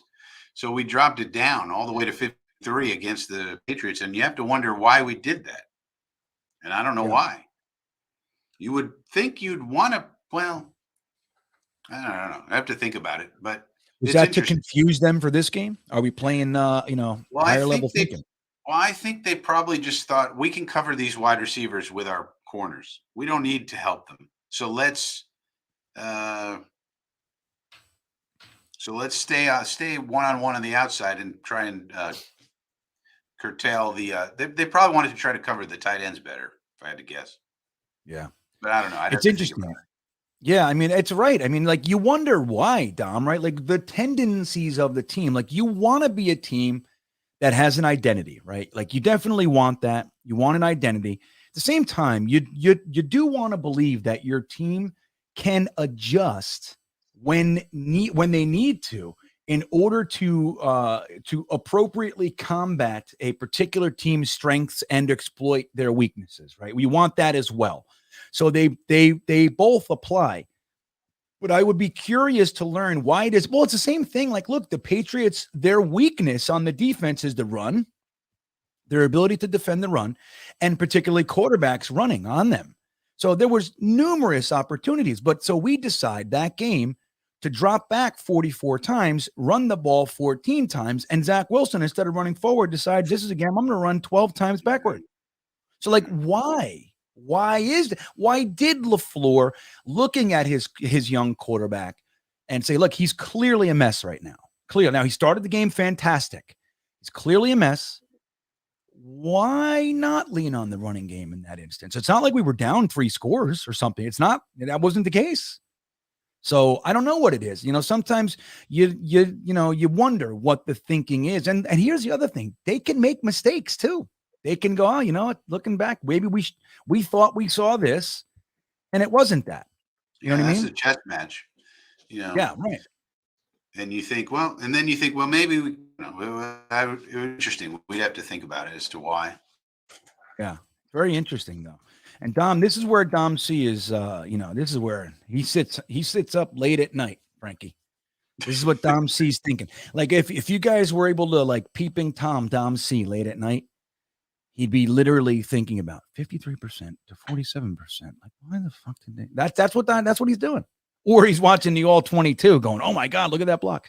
That's what he's doing. So, and we're grateful because Dom C knocks it out of the park, man. I don't know if you guys aren't following Dom on Twitter, DC_NY Jets. You're missing out. He puts a lot of good stuff up there. And then obviously he also does some stuff on Jeremy's channel. I'll let Jeremy tell you specifics when we bring him on a little bit later. And also Dom C helps us out with the beanbaggers, and he writes an article. We're releasing, I think we released an article today with Dom C on GreenBeanjetsfan.com. I'll promote it on Twitter in the morning and get it out there. But yeah, you can read. Dom C is fantastic. If you're not reading his stuff, following him, listening to him, peeping, Tomming him, you're making a mistake. You need to look in that window at night. That's what you need to do. I won't tell you where he lives. That's on you though. So let me do this, Frankie. I'm gonna do this thing right here. So real quick, guys, I want to just tell you that we have a special offer going on right now, Frankie. Now, I didn't even tell Frankie about this. I didn't tell Wat2K. I didn't tell Jeremy, but I'm going to tell you guys right now. There's a product out there called Liquid IV. Short story, Frankie. So they contact me and they say, hey, we'd like you to try our stuff and see if you're willing to promote. I said, yeah, sure. I never heard of them. Never heard of them in my life. So I get the stuff and I go, okay, well, I guess you pour it in water and I read up on it and the whole thing. And my wife goes, "Oh my God, you bought all that liquid IV?" I said, no. They're contemplating sponsoring the channel. She goes, "Oh my God, I love it." Her and her boss drink this stuff like they go to spin classes and Pilates, whatever the hell Orange Theory. This is the stuff they depend on specifically because it's a hydration multiplier, Frankie. They have this thing called, what the hell is it? Cellular transport technology, Frankie. So essentially what this does is that it actually takes the hydration of one bottle of water, you drinking water, and it multiplies it by 2 or 3. Okay. It has twice the electrolytes or 3 times the electrolytes of other hydration drinks that you buy on the shelf, whatever. And it has half the sugar, and all the sugar is purposely placed in there for energy values and all that kind of stuff. Liquid IV, guys. I put it in the chat the other night. Everybody said, "Oh my God, I'm drinking it right now." I think it was Dark Souls. He said, "I'm drinking that stuff right now." So it's the real deal. And if you like this stuff, or you already use it, or you're contemplating switching, getting a new hydration drink, there's an offer right now where the link is in the description of this very video. You click on the link, you use Greenbeanjetsfan, all one word, in the checkout, and you will save 20% off your entire order.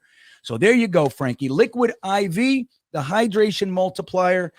The offer is in the description. Click the link, save 20% by using our promo code Greenbeanjetsfan, all one word. So there you go. Now, Modine, I wanted to remind you, Frankie, is trying to tell the chat that Vinny Testaverde is a better quarterback than Joe Namath. So that's what's going on in the chat right now. You're not going to find fertile soil for that one. Just want you to know. It is interesting, though, Frankie. Joe Namath is the only quarterback in the Hall of Fame that has more interceptions than touchdowns. What do you make of it? What does it mean? Namath had a really weird career, but he did have several great seasons, but then he had a lot of bad seasons, whereas Vinny Testaverde had one great season and every other season was bad, pretty much. Yeah. So, all right, we'll do this super chat. Then we're going to bring Watu on if he's ready. We'll bring Watu on. We'll talk about some trivia and stuff like that, and we'll move it into the nether regions of the show. It gets weird. We never know what's going to happen after this point, depending on the mood of the bald guy and the other guy, and they come in and they're, whatever. It's fun, but it's weird. That much I can say. You never know where it's going to go. So let's talk about Matthew 13400 and your super chat. Thank you, Matthew.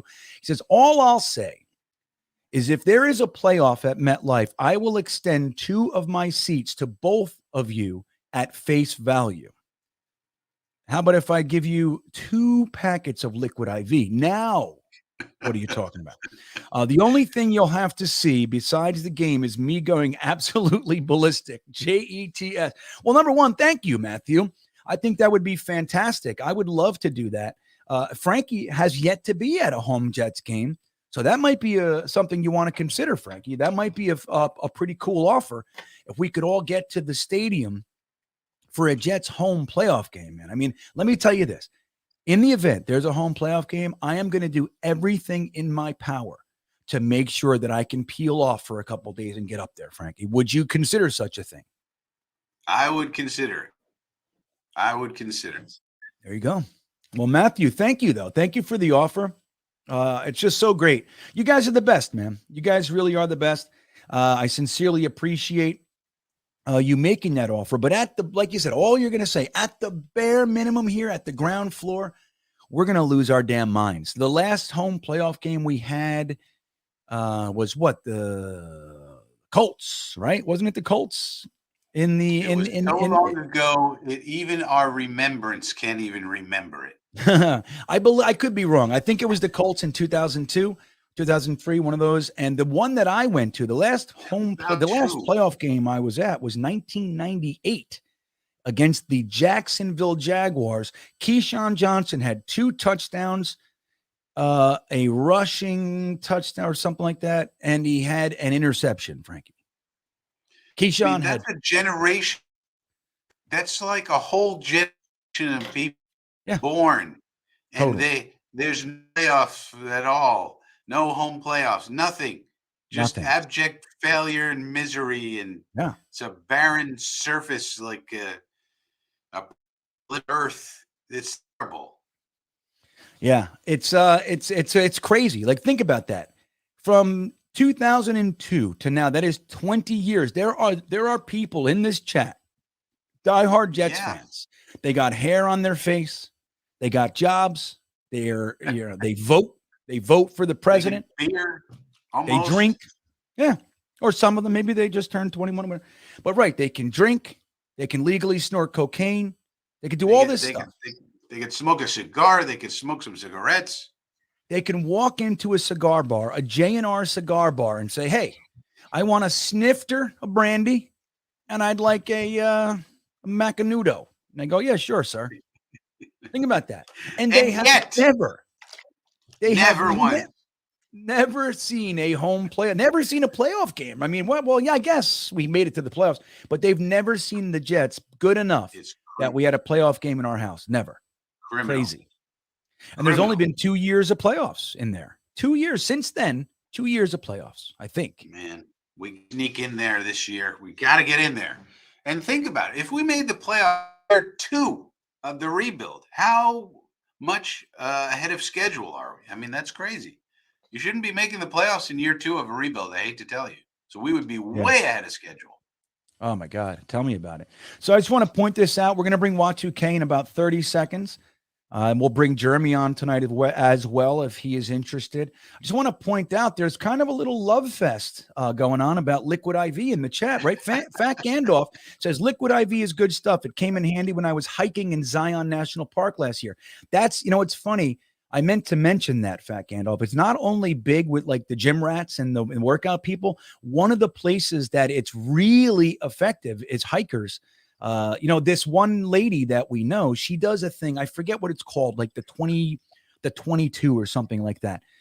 They go to a mountain out on the way in the Rockies somewhere, and they hike as much as it is to get to the top of Everest. So it's not Everest, of course, but as much as it is, like they do enough uphill hiking that it replicates the hike of Everest. So it's over like 3 days or something like that. And Liquid IV is quite literally the hydration drink of choice. Because look, you bring it with you. You can have a bunch of packets. Doesn't add any weight or anything, but it makes your water last longer. So yeah, it's kind of crazy. Knobcraft is saying Liquid IV is the shizness. I love it. So yeah, guys, I mean, this is the real stuff, man. And Dark Soul just says, that was me, and I'm drinking it again right now. See what I'm saying? So it's kind of crazy, man. Again, I'll admit I never heard of it. I'm not necessarily up to snuff on the hydration game, Frankie. That's not my world. I have a Camelback bladder. I drink water. It's just kind of how I roll. But it turns out that this stuff is the real deal. It's kind of it's known out there as like a higher level of like, Powerade or and any of those. So thank you guys for giving us the feedback on that. And again, dude, if you're looking for something like that, you can save 20%. Now, Tony Alexio, I just want to say it's like you're a child. He's been calling people dummies all night. And it's like, just like listen to yourself. I mean, you've been here for 2 hours, and you got here 7:43, so that's 2.5 hours. You've been in here commenting, calling people dummies. So I don't really get it. And I just had to put that comment up there to show everybody if they've missed it. Look at this guy, everybody. What's your deal? Are you okay? Are you all right, Tony? What's going on, buddy? Now you're in a timeout too, so enjoy that. And we'll see what's going on. So, hey, Watu-K, you feel like coming on to talk about Mac Jones? Here we go. Here it comes. The president of the Virginia Jet Fan Club and the CEO extraordinaire of New York Sports, Wicker Media, Watu-K himself in the flesh. What's up, buddy? How you doing tonight? I'm doing fantastic. Man, the chat is a little extra feisty tonight, shall we say. I see it. My goodness. Right? What's going on out there? Man, it's like Aaron Butler reincarnated as these other characters who are just popping up tonight. It's unbelievable. Yeah. It's Derrick Henry just threw a touchdown pass. You heard me right. Derrick Henry Oh, I missed it. threw a touchdown. Of course, I'm going against Jeremy in fantasy this week, and he's got Derrick Henry. Ooh. Oh. Oh yeah. Yeah, I mean, I've noticed it too. The chat is a little bit spunky tonight, everybody. There's a little bit it's teetering on some stuff. Overall, you guys are fine, but I have picked up a different energy. If you had to you put your finger on it, Wat2K, what do you think stirring up the masses out here? You know what? We only have room for so many trolls, I would say, in this chat, and our trolls are our trolls. But it's going to take you a long time if you're going to be one of these outsider trolls. Yeah, we only have so much room for that. There's only so we got like much 2 or room 3 on that we have, and that's it. Well There's said. so much room on the train for trolls. But you know what, Frankie, isn't that's a beautiful way to say it. Like, look, there are trolls in here. We know it, but they're ours. We know their tendencies. They've been doing this shit for years with us. You try to come in here and kick the door in with troll. It's like, nah, shut up. You know? Or you think I like the ones who think they're new, like they think they're doing something. Like let me shock them. I'm gonna shock them with this trolly comment. Like we've been there, buddy. Like here's all about me. Yeah. Here's what they lead with all the time. Ha ha ha. The Jets suck. Like, dude, we've been called worse by our own family, bro. You know what I mean? You got to step it up, kid. You know? Yeah. I was called a fake fan for not picking the Jets to beat the Bills. I'm a fake fan. Fake fan, right? Yeah. I mean, I've wondered about it, Frankie. I really have. I mean, I'm supposed to. I guess as a Jet fan, you're supposed to pick them to win every single game and go to the Super Bowl and win it. Otherwise, you're a fake fan. Yeah. You're I mean, if you can't pick the Bills to beat the Jets, who can you pick them to? You know what I mean? Know. But here's the thing. Now, I agree with every word you just said. It does not indicate that you're or signify that you are a fake fan if you legitimately think a very good team is going to beat the Jets. But I still cannot make an official prediction that does not have the Jets coming out. I can't do it. I've tried. I'll say things like, I think it's going to be hard this week. We're likely to, but once I go like, what's your score? I'm like 24-14 Jets. I just can't do it. I'm broken in the brain. So look, Salem Hoy, he's backing up what we said. What's up, Salem? He says he's been a fan since 2012. Have never seen Frankie. Let me read the fucking. That's quite a time. I'm sorry. I got a little excited. I know he's excited. I'll just finish you're up next. I promise. Been a fan since 2012. Never seen a playoff game in my entire life. Hopefully, this year is the year. Frankie. Well, this is exactly it because this person, Salem Hoy, became a fan at the exact wrong time. You had the worst timing, Salem, the worst. But the good news is you've endured. Here you are. You made it through, buddy. You came on board at the exact time when the ship started to tank in all the way down to the bottom of the ocean. And we've been to the bottom of the ocean, and now we're here. So you've been through the worst of times, Salem. So I think it's time to start feeling good about where you are as a Jet fan. Yeah. You know what though, Frankie? You bring up a great point. That's a really weird time to become a Jets fan. Mm-hmm. That's why I got excited. Yeah, it's like okay, we had 2009, 2010, 2011. We were still 8-8, and we looked like we were a team that was just missing it. So maybe he's like, they're gonna bounce back. I'm a fan. They're gonna bounce back. 2011 season, that was the last. I think it was the last game of the year. The Giants punched us in the mouth. They went to the playoffs, and we didn't. It's the Giants punched us down into the whirlwind tailspin that we're in. Mm-hmm. I remember it. That it was Miami. It was the Victor Cruz game. The Giants were the next to last game of that season. Oh, yeah. This is the last game. It was the last. Right here. This is the last game of the 2011 season. What happened in that game? It's my son's first ever game. This is in Miami. And right here, that is literally when Santonio Holmes was getting into a pushing and shoving match in his own offensive huddle and benched himself. That was that game that's happening right then, like maybe a few seconds before or after. And my cute little son saying, "Hey, Daddy." That's what's going on. But what happened in that game? Why Did we lose are you that making game? me a Jets We fan, lost. Daddy? We lost. Yeah, why are we here, Dad? The Right, Jets we lost. well, So you then know my what? point still holds. The Giants punched us into the tailspin because Rex wanted to get into a fight with Coughlin, and he was fighting with who was that Yeah. running back they had, and he was some reason, and then the running back said, "I wanted to punch my face," like literally. And then Victor Cruz game, I think, where Victor Cruz had like 1 million, and then we lost it. So that started our downfall. That started the downfall. That was it. And that's when Salem Hoy became a fan. Yeah, it was one of two things. It was either when Brian Costello got hired for the New York Post beat, or when the Jets hired John Idzik as their general manager. There must have been something about John Idzik getting hired that inspired Salem Hoy. He said, "That's the team I'm going to attach my wagon to." Yeah. The That's a good inspirational question. nature Why? of John Idzik. Our recent past at that point, you could say, oh, they're a reasonable team. Look, the recent past, they had playoffs, they had Revis, they had this, they had that. So maybe you're thinking, okay, things are looking up for this team, not knowing the tailspin is coming. Yeah. The worst offseason of all Yeah. time, as GreenBean has chronicled many times. Right. And that's when we fired Tanny. Like this was the next year, I believe, is when we got Tebow. Right. So we were like in a tailspin. We let Ellis and Kochery and the rest go. And then we bring in Mason and Plaxico. And then we bring in Tebow. And it was like, what is going on?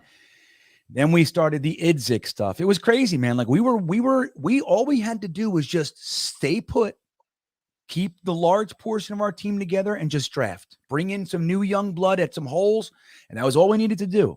Nope, they blew it up and decided we're going to gut it and restart all around Mark Sanchez and Santonio Holmes. That's what we need to do. Now, there's a very funny comment here, and this is what Frankie, as you guys know, has moved locations. Now, I'm not saying he moved from one building or something to another, but he definitely has moved either rooms or directions in the room, one or the other.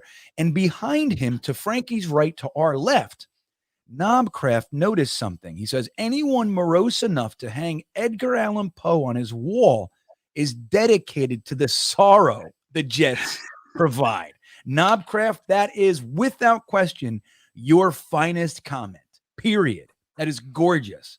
Frankie, what do you say? I mean, I think the connection's valid, man. What do you make of this? It might be. It's also the fact that Edgar Allan Poe is one of those people that I made a lot of audiobooks about because he's in the public domain. So I know a lot about, him and his writing. And he's one of my favorite writers. But yeah, he can be a little on the morose side. He's a little on the sad side. Yes. That's true. Very cathartic at times. Well, let me share with you guys. I live in like Edgar Allan Poe Central, right? So UVA was the college that Edgar Allan Poe went to. Now, I will mention too, just very quickly. And I've been saying it all week, but our community was devastated here by the murders of the 3 UVA football players. On Monday was actually late Sunday evening. And on Monday, they shut down everything. Like, my classes were canceled. My wife works at UVA. She works at the university. So everything got shut down because they were still in the manhunt. And I just want to put it out there again. I couldn't be sadder for the 3 young men who lost their lives to this guy. I mean, whatever the details were, it's no excuse. There's no reason for anything like that. And it's just devastating here. I mean, the town is, the life, no pun, lack of a better term, got sucked out of the community. It's just, it's a major gut punch here.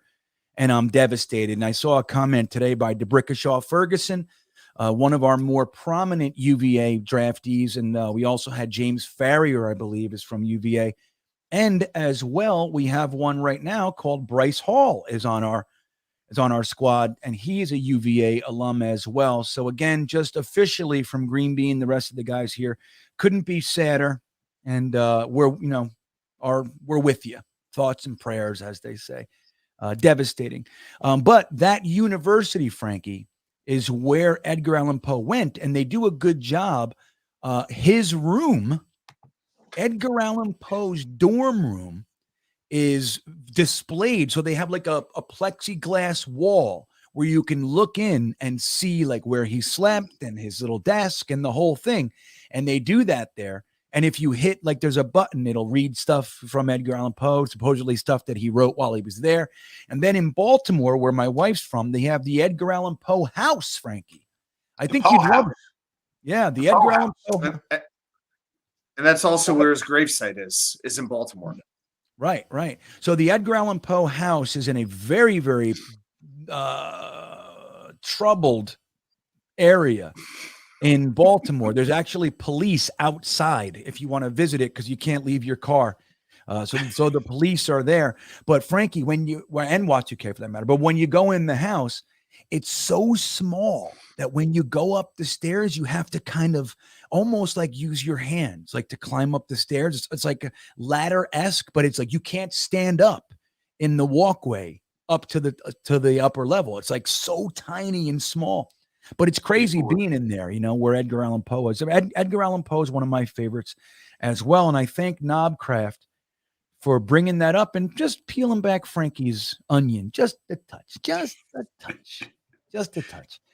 So let's see. So Y2K, let me just make sure there's Christian Watson just scored another touchdown. Yeah, he's a damn good football player. And I think most of us knew he would be. I think my concern with Watson using a first round pick on him, because there were people, pining for that, was that I was like, he's going to be raw. I mean, there's more than likely going to need to be a period of time where he's going to need to adjust to the NFL game.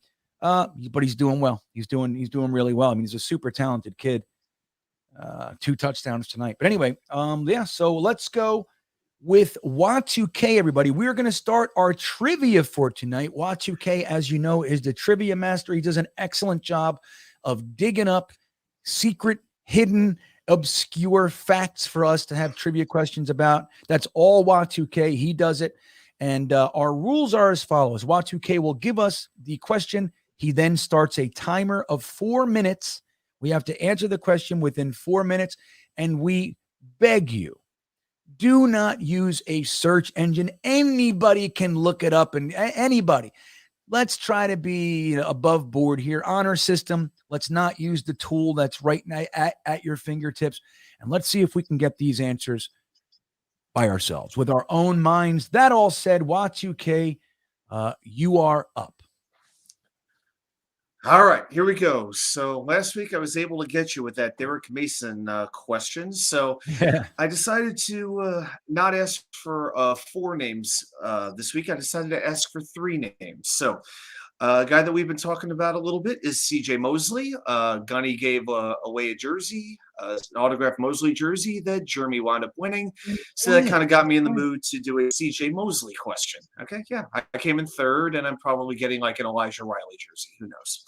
Yeah. But CJ Mosley is currently 5th in the NFL in tackles with 88. He might have a chance to have the most tackles of anybody in the NFL. But did you know that 3 New York Jets have led the NFL in tackles over a single season? Can you name those 3 players? Your time starts now. Well, to rephrase that, they've led the team in tackles for more than one season. You're saying like more than one time? No, they led the entire league in tackles for a season. Ooh, the entire league, not the Jets. The entire league. Sure.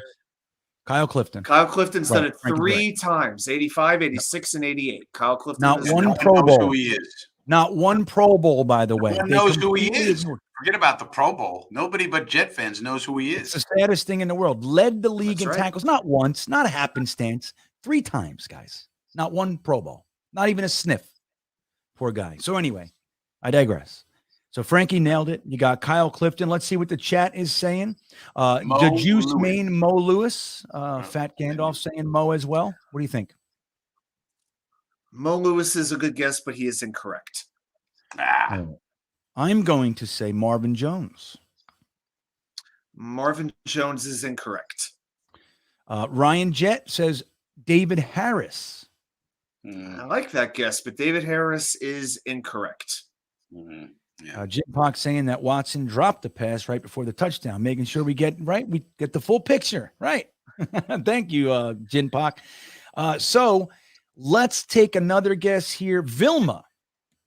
Oh, Mr. Forte. Yep, Jonathan Vilma is correct. 2005. He did it one time, and there's one other player. Ant Jet is saying Demario Davis. Good guess. What do you think? Davis is incorrect. He was never quite the player with the Jets that he later became with the Saints. I actually think Jeremy has it right. All right. And so, hey, we see Buffalo Jet fan in the house. What's up, buddy? Good to see you here. He said Mo Lewis, so you were just Hey, like Buffalo. me. We are wrong. Wrong. All right. So John Abraham. I don't think that's right, but good answer, Twisted. What do you think? It is not John Abraham, but somebody in the chat got the right answer. Chris Do you have a Denardo. correct answer? No, Lance it is Mel. not Lance Mel. Go up one. Go up one. Really? Oh, how cool is that? Victor Green. It's Victor Green. You Excellent. wouldn't expect it to be a Undrafted safety. free agent Victor Green. Mike 1996 led the league in tackles. How about that? 1996. Good job, Mike. Good job. So think about this, Jets forever. Jamal Adams never did. Victor Green did. Think about that. You know, different systems. It's fine. You just need an undrafted free agent. You don't have to spend draft capital on a safety. Now, Just let me get one off the street. Yep. I remember that, man. When we got Victor Green as an undrafted free agent, I honestly thought he was going to be cut before the season started. That's what I thought. No, I wasn't How could you have known that he would be good? Wow. Well, I don't. Did you know But who like, he you know, was? well, you know, it's funny because like obviously I wasn't quite as deep into it then as I was now, but I did. I looked. I was aware of the guys coming in. There was another undrafted free agent that I liked more. His name was Damon Pieri. He was a safety as well, I believe, or defense. Jesus Christ. Damon How Pieri. do you remember Damon Pieri? Yeah, because I loved him. I was like, oh, that guy's the goods. But I thought he was going to make it and Victor Green would be gone before the word go. Clearly not the case. And I loved Victor Green. He was such an amazing, obviously story from undrafted free agent, 5'11", 210 pounds. Another guy never made the Pro Bowl. Never. It's crazy, right, man? Led the league in tackles with, correct me, Watch. As a safety. That's 165 tackles, 123 of which were solo. And he also had 2 sacks, 3 fumble recoveries, 2 forced fumbles, and what I see, 2 sacks. Any picks? Let me see. I'm looking for interceptions. 2 sacks. 1 interception. Yeah. Heck of a player. I'll tell you what, though. He played 16. So he was with us for 10 years, 93 to 2003. His first year, he played 11 games. You know, he's an undrafted free agent, wasn't the starter. Year 2, he was the starter. He played 16 games every single year until 2003 when he played 13. So think about it. This is the thing. Like when we see all these injuries now, like I was a fan of Victor Green, of Kyle Clifton, of Mo Lewis, of Marvin. These guys, they played every game like this. They also had substances that they could use to make sure that they got in there. Things have changed. What were they using? Liquid IV? They didn't have to rely They didn't on have that, IV. Frankie. No. They succeeded. Imagine, he'd have made a couple Pro Bowls with the liquid IV running on the microfilament, I'm sure. Liquid IV, microfilament, we do it all on this show. Well, right. You know, and the thing is, I don't think there wasn't quite the focus on their career side, right? It wasn't like, you know, hey man, this is a business decision. That wasn't there yet. Obviously it was a part of it. They made money, but there wasn't that like agent influx. Like, no, man, you bend your finger back, you get off the field. Like we're going to protect your career. What they did then was they jabbed you with a shot of cortisone right on the sideline. You shook it off and you went back in. You know, that's the way it went. Dom C is asking who the safety is that we had from Louisville in the 90s. That was Calvin Pryor, the ill-advised first-round pick from John Idzik. Wait, in the 90s? In the early 90s, right, Greenbean? I guess that's a good point. Early Right. 90s. I guess so. Yeah, you're right. Yeah, a little longer. Good catch. How did I not? Good catch. You're the historian. Safety in Louisville, I understand. Yeah, but it's right. I skipped right over the 90s thing, and I went right to just safety Louisville. That was 2013. Geez. A Right. Is it? I safety don't. in Right. the 90s. Is that Lonnie Young? I think it Oh was. my gosh. Right. Is it? Is it Brian Washington? I don't know. I'm not sure. The Where did he early go? Where did '90s, he go to man. That college? was a. I'm not going to He went remember to that. Nebraska. Yeah, that's a tough one. I'm Let's literally see. pulling up the 1993 roster right now to see if I can make any sense out of that question. Movie stars? I know Thomas. Yeah. I know Thomas Jones is doing some acting right now, and he's actually doing quite well. Let's see. Well, the Jets have drafted 6 players from Louisville, starting with Browning Nagel, Kerry Rhodes, 2005, Bilal Powell, Calvin Pryor, Lorenzo Malden, and Mekhi Becton. So I'll tell you who. Jonathan Vilma is a really good color commentator. is he? Currently, he's excellent. I was I like, I was watching a game and I was like, who is this color commentator? He's really good. And then they went into the booth and they're like, I'm blah, blah, blah. And this is Jonathan Vilma. I was like, Jonathan Vilma, hey. Good to Yeah, see I think the he does it with extra. Kenny Albert. Yeah. I think it's Yeah. Kenny and John Vilma. Yeah. Yeah. Yeah, I remember Very, Vilma used to very have a good. weekly spot on WFAN when he was a Jet, and he was always really good. But listening to him talk, though, at the time felt like you could tell it was like Eric Mangini was sitting right next to him, telling him what to say and what not to say. So they'd ask him, "Hey, yo, John, how's the knee feeling? Which knee are you talking about? The right knee. The right knee's doing fine. Well, how's the left knee? The left knee is doing fine." And it's like he wasn't even allowed to tell them what knee he was going to have surgery on. I mean, it was everything was so secretive back in those Mangini days. It's like Mangini was trying so hard to be Belichick, and it just didn't come off as genuine. And I think that's one of the issues that a lot of these Belichick disciples have. They try to do business like Belichick, but they aren't themselves, and it never works. Yeah, it's the truth. It's not working in you're Las nailing it. Vegas. It's really true. So Dom C has kind of he stepped off his stance that it was the 90s. He said maybe it wasn't the 90s. Maybe it was 2005, and in which case that would be Kerry Rhodes. So there it is. We did it. Yeah, So what let's bring Jeremy on. Let's see if Jeremy. I want to know. I got a big question for Jeremy. Let me see what it is. Are you ready, Jeremy? You got your pants on? Okay, here he comes. Jets chaos himself, everybody. You know and love him. This is Jeremy. Jeremy, how you doing tonight, bud? Thank you for all the producing in the background. I appreciate it. Sure. I'm good. I'm doing well. It's a crazy day, crazy busy. Yeah. Not have a minute to breathe today. Well, hopefully that has settled down, and now you can just kind of, relax, take a breath, right? Eat some soup. You eating soup out there in California? Is soup big out there in California, Jeremy? Depends where you are. New England clam Soup chowder is big everywhere. What are you talking about? New England clam chowder in a sourdough bowl is very popular in the San Francisco area, which is not far from here. And there's a lot of Mexican soups that people don't. I don't know on the East Coast. I never knew about them, but when you go to the Mexican restaurants here, there's a lot of soups. Mexican soups, so that are very popular out here as well. Yeah, so I could see Northern California being soup laden, but the southern part, man, when I lived in LA for a year, hung out in San Diego, I didn't have one cup of soup the whole time I was there. So Jeremy, I'd like to know your thoughts. There were people talking about it. Obviously, you've been around in the chat and everything, but I'm really curious as to your thoughts on whether or not Zach Wilson is able to eat. Look, his last 2 games, one was Buffalo, efficient, clean, effective. The last one was the Patriots. And, Zach Wilson has 8 picks in his 3 games against the Patriots. He's been abysmal against this particular team. Do you think it's realistic to expect Zach Wilson to be able to continue from the Buffalo game, or do you think we should expect having to overcome another erratic game from Zach? I think we should expect something, if we're being realistic and playing the odds, something in the middle. We saw Zach at one of his worst. It was a regression game. It was the worst game of the year.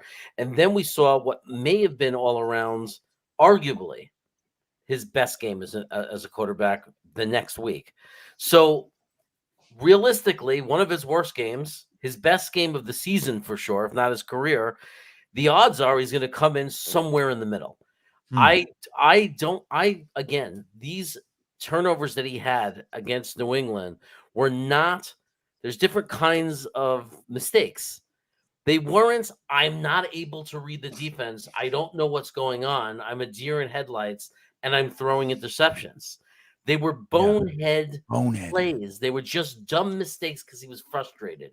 He pressed and every one of the, well, 2 out of the 3 were completely bonehead. One of them was just he simply lofted one. It happens to every quarterback in the NFL. You lose, you just try to get some touch on the ball and you miss and you drift one. So 2 out of the 3 are completely coachable, and we saw that the next week against Buffalo. He stopped doing the things that led to those 2 picks. So it's really up to him. If he just continues and he really puts that behind him and he's learned not to do that anymore, and he has the discipline now throughout his career not to do it, we don't have to worry about those kind of interceptions anymore. And I don't think that, every quarterback gets fooled sometimes by a defense and will make a mistake and misread a defense. But I think in that department, he is clearly better than he was a year ago. Like he is growing in that area. He's learning how to read the defenses and he's learning how, he's not throwing those kind of interceptions anymore. So no, I don't expect him to be as good as Buffalo, only because why would I expect him to have his, best game of his career, randomly? I hope he does, but I would have to say he's going to be somewhere in between. And I'm hoping, closer to the way he was against Buffalo. So you're not necessarily in agreement with Jets Forever that believes Zach Wilson's going to throw for 600 plus yards. I think that's realistic. I think that's 600 attempts. I tell you what, even that. It felt that way.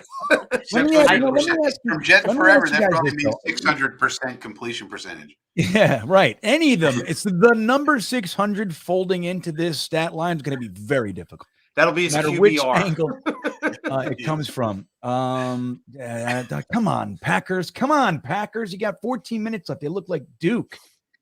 Down the Titans are gonna win their division anyway. Oh yeah. It's much more important. It's much more important for like the Eagles to beat the Colts this weekend for us. Well, do you think? Look, man, the Jeff Saturday Colts look revitalized. So I don't know about. They had a good week. Matt Ryan ran for like 17 yards. He juked 2 guys. They're revitalized. Well, that's true. But also, the Raiders had the game won. For the tight end had caught the ball in the end zone at the end of the game and then dropped it. And if he catches it, they win. And everybody's talking about how terrible Jeff Saturday is. So it's like right. It's a good point, right? Man, a game of inches and seconds, right, Frankie? Yeah, let's see the Colts beat the Eagles this week. Yeah, let's see the Colts try to beat the Eagles. Yeah, that'd be impressive. I know, and we're definitely rooting for the Eagles because I think the Eagles are going to curb, frankly, because they're going to be pissed that they just lost that horrible game against the Commanders. And but it's more important for the Colts to lose for us because they might be fighting for a wild card. The Titans are going to win their division, I think no matter what. So. It'd be better if they lost, but even if they win, it's not. We really need. It still factors into the 1 seed. If it does get muddy over there, it still factors in, right? I'm not counting on us getting the 1 seed. Hey, man. Can we get in the playoffs first before? Just believe. So Fat Gandalf real quick, and then I want to ask you guys a few things. We're going to look at let's look at the schedule this week and see what we think. Okay. Fat Gandalf says he was at Nagel's 1 good game, a loss in the opener to the Georgia. Remember that? We thought we had something. He threw for 366 yards. I'm doing this off of memory, Fat Gandalf. Wow. That was also the first ever game in the Georgia Dome, which is already torn down and moved on from. But Browning Nagel was so good, even though we lost, that they were calling the papers the next day were calling him Broadway Browning. Broadway Browning. And he sucked. Within, I think it was 1 year later, 2 years maybe, we traded for we signed in free agency Boomer Esiason. And then, dude, think about this. Think about the douchebags the Jets are. Kenny O'Brien was Browning Nagel's backup. He had the number 7. We signed Boomer Esiason while Kenny O was still on the team and had the whole press conference with him holding up the number 7 and all that shit while Kenny was still here. Isn't that just like brutal? Like, come on, man. Been here for 10 years. Like, what are you doing? Kenny O never got any respect. Never, like Kyle Clifton. But, Boomer Esiason was a big, big deal at that time. He was very big deal. He was supposed to change everything. He didn't change too much. No, Yeah, and you know why? He was one of those quarterbacks, though. He had 3 offensive coordinators in 3 years. And the coaches if you go back and watch, I love Boomer's actually the way he throws the ball. It's very quick. Like, you're like, wow, that's a quick release on that guy. But let me say this. It was even a bigger deal because, at that time, Boomer Esiason was a hot commodity. He was probably the number 1 quarterback in free agency that year. And you guys remember, that was year 1 of free agency. That was the first ever year of free agency. The Jets came out of the box, out of the gate hot. But we were a visit on the Reggie White tour. We had already signed Ronnie Lott. We had already signed Leonard Marshall. And then we entertained Reggie White for a couple days. And he said publicly, if the Jets had a quarterback like Boomer Esiason, it would greatly help their chances, or something along those lines, of me signing there. 1 or 2 days later, we signed Boomer Esiason. All the headlines said, Reggie, he's here. Like, all right, you got to sign. He ended up signing with the Packers, as we know. Mike Holmgren call. You know the story about the Mike Holmgren phone call? Do you know that story? No. What's that? Okay, so of course, Reggie White was a very dedicated Christian. And so Mike Holmgren calls him and he said, Reggie, this is God. I'm telling you to go to Green Bay. Did he really do that? He really did that. Yep, Oh Holmgren has said as much in interviews. So holy macaroni. Yeah. That's balls. That could be taken the wrong way. Blasphemous. Blaspheme. So let's do this. Now, Evan Parisa is saying he wants to know, and I'll throw this to Y2K real quick while I pull this up. Do you think the Steelers have a legitimate shot at the Bengals? They're getting TJ Watt back, and maybe Pickett's getting comfortable. What do you think? Realistically, if TJ Watt was not in this game, I would say no. The Bengals, first of all, they want revenge. The Bengals and Steelers played week 1. Joe Burrow turned the football over 5 times, and the Steelers still needed overtime to beat the Bengals in that game. Okay, so the Bengals have not won a division game yet, and their upcoming schedule is brutal. They have the 4th or 5th hardest schedule in the NFL after the Steelers game. This is a game they absolutely have to have, and Joe Mixon is, with bye week considered, is on a hot streak. He's about as hot as any running back in the NFL right now. Can the Steelers do it? TJ Watt against that terrible offensive line, maybe. But you know what? I just think the Bengals are rolling right now. I think they're gonna beat the Steelers. Yeah, I mean, right. The Steelers have a big problem on offensive line. Like, their problem is still what it was 2 years ago. You didn't draft any offensive line, and you wanted to get Najee Harris and Kenny Pickett without an offensive line. It's not a good idea. Yeah. So, all right, let's do this, guys. Now, Jim Pock wants to know, while I switch this over, was Boomer any good? The answer is no. He was okay. He was meh at best. We had terrible seasons with Boomer. Terrible. Yeah.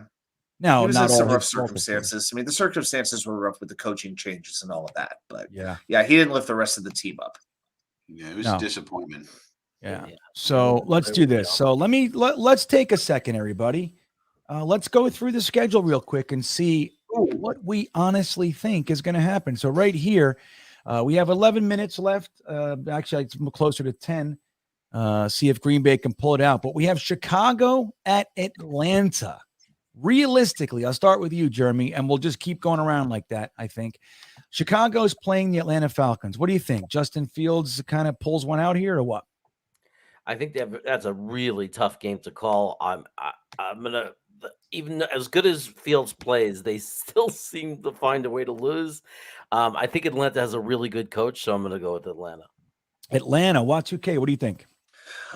You know what? The Bears have lost their last 3 games, but you know what? I just feel that the Falcons are really going to struggle to stop both Fields and Montgomery on the ground. I'm going to take the Bears to snap their 3-game losing streak. Wow. Okay, Frankie, what do you think here? Yeah, give me the Bears. Marcus Mariota might be the worst throwing quarterback Oh, ever. God, so bad. He's disgusting. He's Disgusting. terrible. Get him out of there. Why do they have Kyle Pitts on that team? Can they trade Kyle Pitts to us, or somebody who could use him? What are they doing with Kyle Pitts? No, What it's is he terrible. doing? Invisible. And I know just how bad he is because I picked him in the second or third round in my fantasy. I wanted him. I mean, I wanted him. if you're going to be the Ravens, then be the Ravens. You don't need Kyle Pitts if you're the Ravens. You know what I mean? Yeah. They want to be the Ravens with Arthur Smith over there. Agreed. I don't know what Agreed. they're doing. I'm So taking I the think- Bears.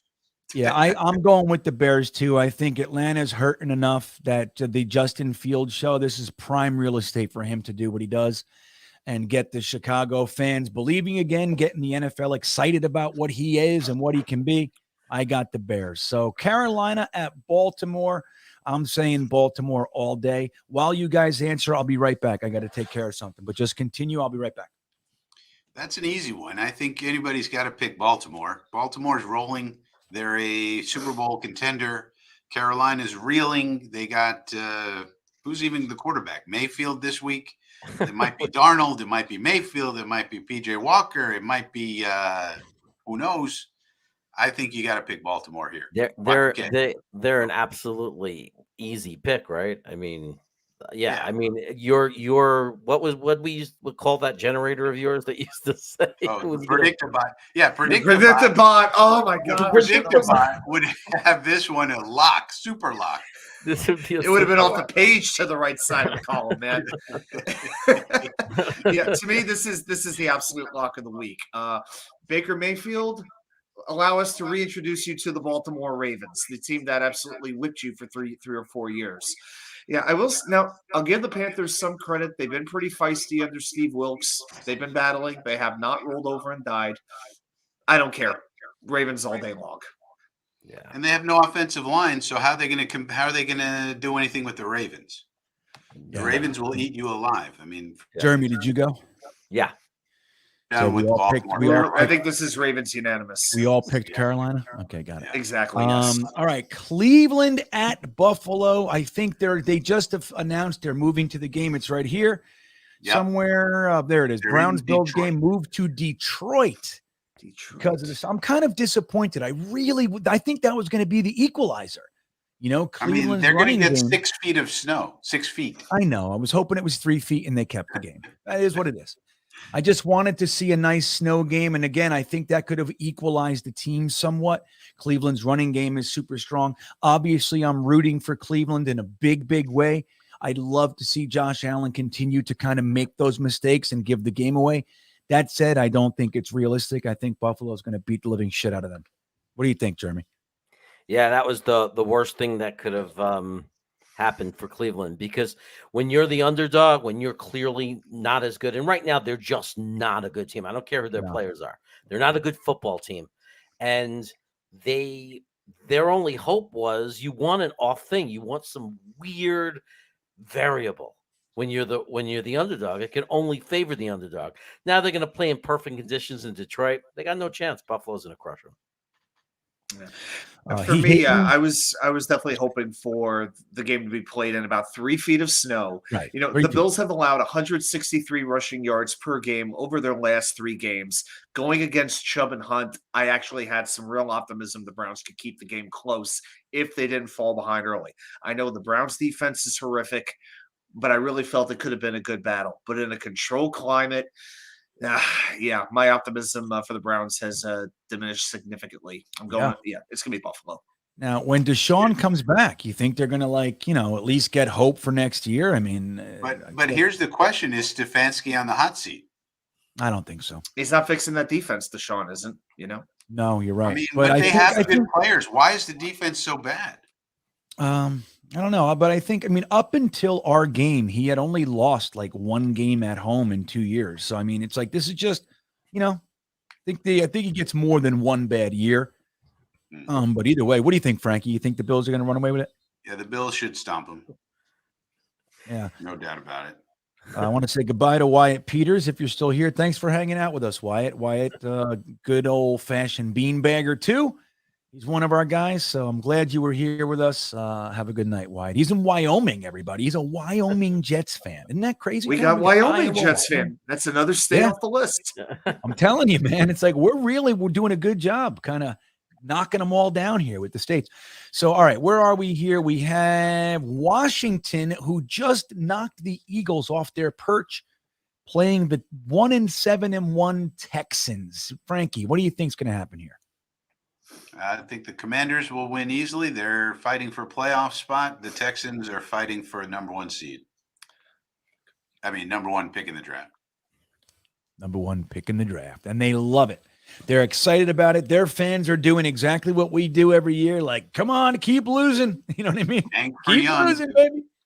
There's no reason to win games. Yeah, they're going for Bryce Young, right? I mean, basically it's Bryce Young's season for the Texans. Yep, Davis Mills will make a nice backup. You know, it'll be a nice backup. Watch UK. What do you think? You know what? I don't know if there is a head coach in the league who has done as good of a job and gotten as little attention as Ron Rivera. The fact that Washington is staying as competitive as they are in a division that is that good, you know, they have not had their best, in my opinion, their absolute best player all season in Chase Young, and they are still battling. I got to give them a whole lot of credit for it. I think that this is going to be if you have Brian Robinson or Antonio Gibson in fantasy, play them against this Houston run defense. They're going to have holes like Mack trucks to run through. I'm taking Washington. Washington, yeah, and I think that's logical. I mean, like your reasoning, and look at the whole Wentz Heineke thing. It's interesting. You know, you look at these guys, you know, putting in all this investment into these kind of failing quarterbacks with like the hope that you'll be the team to squeeze the lemon, and you had the guy that was better chance the whole time. That's interesting with Heineke. I like Heineke. I think Heineke's talented. Jeremy, what do you think about Heineke? Let me give you an idea for Heineke. Yeah. He's a free agent at the end of the year. You think he wants to be a backup somewhere? No. Nope. He wants to. Do you think someone's going to pay him to be a starter? You're not suggesting what I think you're suggesting, are you? Could come on over. Oh, he's boy. a perfect backup for us. The Yeah, backup. he would be good. Yeah, If I he's would love willing it. to take that role. And plus, I would here's the love other it. thing. We kind of like him because he went to ODU, and there's about a couple of us in the Virginia Jets fans. We have season tickets to ODU football, so we root a little extra ODU, hard for what's that? Heineke. I don't even know what ODU is. Watching. Yeah, What that's is Old not Dominion important. University. The important thing is Joe Flashitt's not going to be here, and Mike White probably not either. So we're going to need a backup. So why not a veteran like Heineke? He's perfect. Not on the Streveler train, are you now, Frankie? No, and it's time to let Mike White go. You know, I agree. You know, the Mike White, especially having to pay him $2 million. Like, what is this crap? You know, now Heineke. Do you think a team? I think that he's going to look for a place where he can just compete for the starting job. He's going to want that. He might look at Zach Wilson and say, "Hey, this guy gets injured a lot. Let me go over there." Yeah. And if I get in there for 3 games and light it up, maybe I keep the job. Maybe I'm the New York guy. He's got star dollar signs in his eyes. You know, Jeremy, what do you think is going to happen here? Yeah, I mean, look, if Heineke, I think obviously we'll look and see if there's an opportunity for a team that he could start for, right? I mean, it's that's obvious because he's got to look out after himself. Would I want him as a backup? Hell yeah. I think Washington is always overlooking him. They're always trying to find these other guys, and it's like their best play in the last 2 years is when this guy's behind center, and they're the only ones that don't seem to know it. It's the truth. It really is. So. Look, I would love to have him as a backup. That would be a really solid backup. I mean, that's a guy who I think with this Jets team, if Zach, you know, knock on wood, was to go out for a few games, I would think I wouldn't be happy about it, but I think we could win with him. And I don't feel that way with Flacco because he's a statue, and I don't feel that way about Mike White. So, yeah, give him to me every time. Because look, think about it this way. Why doesn't Ron Rivera see him as a starter? And it's probably the same reason that the other teams wouldn't either. That's the way I see it. Like if Ron Rivera looks at this guy and what he's done in his own building and says, nah, we're not starting him. We're going with chaotic Carlson Wentz. It's a strong point. It's a strong point, man. Ron Rivera is not exactly a noob or a slouch. Right. You know, he knows what he's seeing. But look, sometimes these guys do get caught up in in the wrong side of things, whether it be arm strength or, there's some guys that are just gamers. You know what I mean? Well, and he doesn't look the part. I mean, Heineke does not look the part at all. He does not look like you want. But you know what? He gets results. I mean, and give me results over what it looks like, Guy's tough as nails, that guy. Totally. Jeez. And then Dakota is just doing the thing we're all thinking anyway. Heineken. That's all you need to say. We're all doing it. We are. I'm Taylor Heineke, and I'm drinking a Heineken. Taylor Heineken. There it is. Yeah. All right. So we all got the Commanders in that one. I agree. Philly playing Indy. You got the Jeff Saturdays surging. Matt Ryan revitalized. Y2K. Let's start with you. Philly, Indy. What do you got? Oh, fly, Eagles, fly in this game. This is probably my second most confident. I just did my confidence picks right before I came on with you guys. I'm uploading the video now. I'm basically doing my whole video right here. It's almost like doing a rerun for you. But no, congrats to the Colts. They had their one win. I honestly didn't know if they'd win another game the rest of the season. The Eagles had their little wake-up call. It's time for them to go on a roll again. Now, the loss of Dallas Goedert is going to hurt the passing game. Can't take that away. Now, the one question I do have, we know that the Eagles have signed Sue and Joseph. Are either of them going to be available on Sunday? Do we know? Oh, I don't know. We probably won't know that till Saturday. Yeah. I don't know, but what a swing, huh? Come on. Talk about beefing up for the back end. Howie Roseman, executive of the year. Sorry. Yeah. Joe Douglas did great, but Howie Roseman is executive of the year. If he doesn't win that, then somebody needs to have their head examined. He don't know. Knocked it out of the park this year. Depending on how the season goes, I think Joe Douglas is in the conversation, man, for sure. Yeah, I think Roseman did better if you look at it. Yeah, maybe. It's a good point. It's definitely there. But if you look, they had a Super Bowl 5 years ago. The Jets have sucked for over a decade till Joe Douglas. Joe Douglas tore it down, rebuilt it. If we end up with a 9, 10, 11 win season, I don't know. He's got to at least be in the conversation, I'd say. Yeah. He's Jeremy, what do you think about this game? Philly, Indy. I think that Saturday, the one decision he made that was smart, and it was the very obvious one, is when you don't have an offense or a playbook or anything, you bring in Matt Ryan, you say, just use the plays that the other guy had before me, and you let Matt Ryan call the game, which is what I think happened. Matt Ryan called that game. But what that means is there's no adjustments. There's no coaching staff here. There's no adjustments that are going to take place. Philly's going to stomp him, and what you're going to see happen is they're going to have no answer, Indy, because all they're doing is just going what the previous coaching staff had. They're not going to come up with anything new or original or creative. They're the easiest team to prepare for in the world right now, because you're going to see they're going to be the exact same thing all year. Matt Ryan calling the offense. So the Eagles are going to be all over that, and they're just going to terrorize them. Go. Oh, good. All right. At least it was good. All right. So, Frankie, did you go on this one? You're saying Eagle. You're talking about executive of the year. Yeah. Now, the New York Jets are, I don't know if you guys are aware, they're heading up to New England for this one. Frankie, what do you think? I got the Jets in a 3-point win, so I'd take the Jets here in a squeaker. All right. Y2K, what are you thinking? You guys weren't too happy with me a couple weeks ago when I came on and said I wasn't feeling too good about the Jets winning that home game against the Patriots. Didn't work out so well. Well, I got to tell you, this time I feel a little bit more confident that the Jets have grown up. They are ready for this game. And I think, just like I said last night, the Jets are going to do to Mac what the Pats did to Zach. Force him into mistakes and into turnovers. Jets win. Hello, first place. Love it. See, Y2K's right. He was right last time. He's right this time. Jeremy, what are you thinking? Realistically, you think we're beating these guys? Very realistically, I think that we're going to beat them decisively. I think that, there was that penalty from JFM just changed the entire projection of that game. I think at that point, what we were establishing before that gets called, before the entire everything just changed for our team. It wasn't just Zach. Everything changed. That deflated us. I'm telling you, I don't think that's going to happen again. Yeah. I think that we came to a realization that game. Even though we lost, I felt more confident than ever that we are better than the Patriots. And I think we're going to decisively win the game. I'm sticking to my score prediction, 23-6 all day. Wow. Oh, I love it. Yeah, and I feel the same way, man. For the reasons you guys laid out, all in conjunction with one another, I think that we know what we did.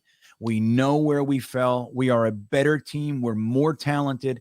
And I think that we're going to beat them. And I think that if it's even a close game, 17-14 in the fourth quarter, I think we're going to squeeze the life out of them by their throat, own the fourth quarter, and blow it open. That's what I'm looking for. I'm looking for Bill Belichick to cry on the sideline. That's what I want. That or yell and scream. One or the other, I'll be happy with both.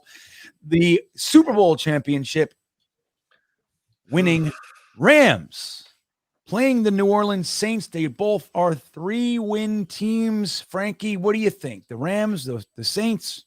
Here's another game on the schedule the NFL really wishes wasn't on the schedule because nobody cares about this game at all. This is a shit show. But I will say the Saints, I guess, will win because the Rams just have no offensive line. They have no Cooper Kupp. They have nothing. They sold out for a Super Bowl. F them picks, and then what? That's what I would say to Les. What's his name? Les Snead, whatever his name is. Yeah. Snead, yeah. Yeah. Well, F them picks. Okay, you better get the ring the first that year because then after that it's going to fall apart very quickly. So I guess I'll take the Saints because they got more, I guess, than the Rams. You know what, Frankie? And I'll ask you guys this real quick. Frankie brought up a good point. They sold their souls essentially for the Super Bowl. They did it, but it worked.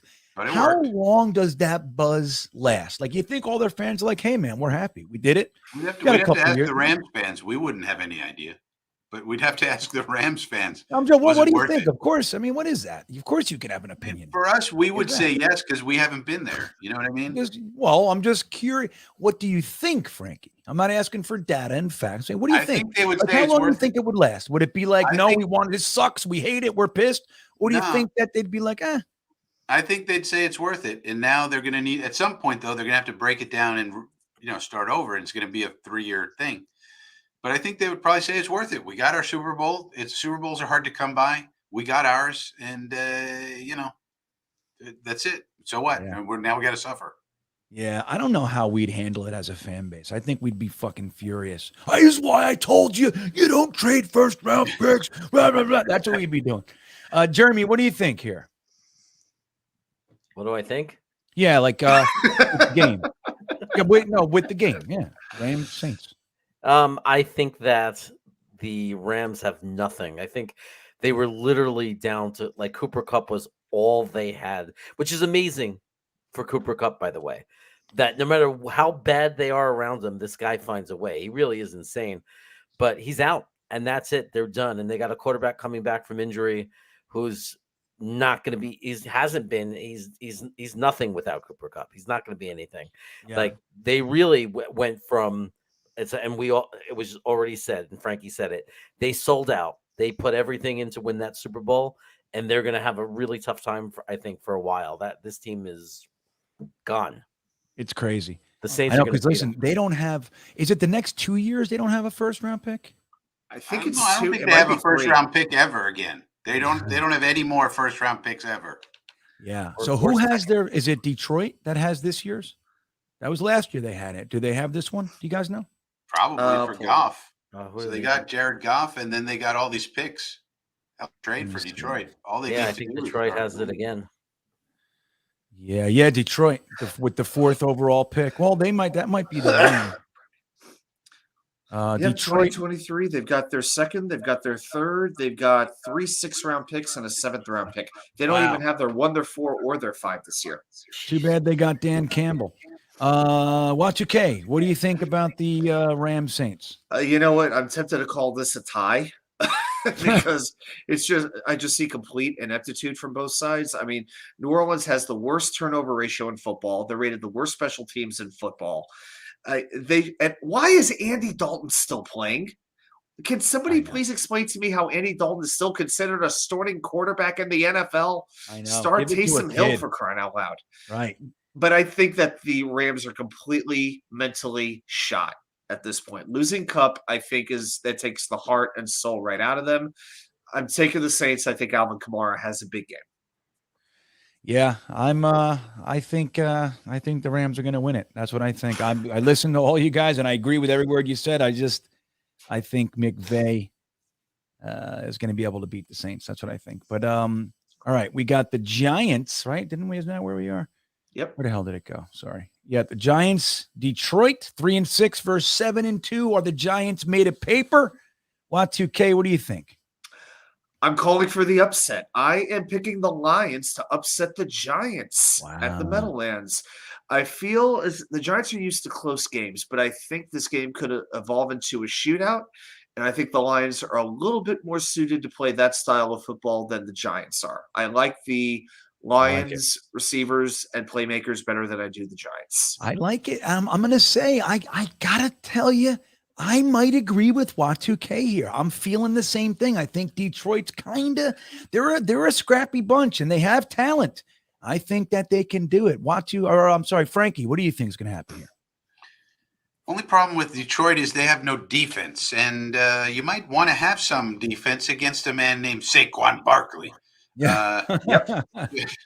Jones has also been. I think the Giants, by the way, stick with Daniel Jones. Why not? He seems fine as long as you give him some protection and you give him a running game. But they are also kind of a paper tiger. They're not as good as 7-2. Every data point tells you the Giants are not as good as their record. They've gotten a lot of luck this year. So I don't know. I could see a shootout. I guess I'll take the Lions too. Why not? I like Dan Campbell. I want to see the Lions start playing better and getting wins, more wins, but they need defense. All their draft picks this year should be defense, defense, defense. God's sake. Jeremy, what do you think? I think the Giants have an incredible coach, and I think that's gonna. Boo! I just do. Boo I think. for that I'm not saying I regret. Like, I love Saleh, so there's nothing to do with the Jets. I just think the Giants have struck gold with this coach. I really do. I think in 10 years we'll all know it. Like, it'll take people like different amounts of time, but I think that's what we're seeing. We're just seeing an incredible coach. This is an incredibly coached team. I think it'll be a close game because the Giants, I don't think, have the talent to blow teams out. So when they win, they're going to win close games and they're going to be competitive games because they're not built right now to win and dominate teams, but they find ways to win. The coach finds ways. So at home, I'm not going against them. I think they're going to beat them. Interesting. Yeah. And I think Dable's, I agree with you there, man. I think Dable's a stud. I think he's a fantastic coach. We'll see how long it goes. Mangini came out. He had a great first year. They called him Mangenius. So, stuff happened. Maintaining is where the rubber really meets the road, right? But I got to say, coming out of the box, I'm very impressed with Dable. And I'm with you, man. Why not Daniel Jones? What else? So we got the Raiders, the reeling Raiders playing the defense-laden Denver Broncos. Jeremy, what do you think is going to happen there? I think that the Raiders are a complete mess. And as bad as Russell Wilson's been playing, I think Denver wins because of the defense. Like they'll win defensively. And I will say that those games are always toss-ups. Those are the kind that's like Jets Miami. You know what I mean? You never really know. But when you take away the whole division thing and the craziness of the rivalry, I gotta go with Denver in the defense because at least Denver has something that's solid and real, whereas the Raiders are just a mess. Yeah. Y2K, what do you think? Could you have two hotter hot seats than the two head coaches in this game with Josh McDaniels and Nathaniel Hackett? Yeah, we should put like a little WWE stipulation. The loser of this game, their head coach gets fired. Right. We should have a "you're fired" match or something like that. But yeah, the Denver defense is fantastic. They have not allowed 20 points in any game yet this season.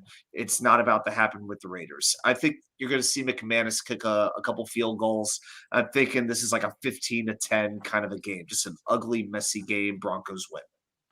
Isn't this crazy real quick? Just before you answer, Frankie, the Detroit Lions have the Rams pick, right?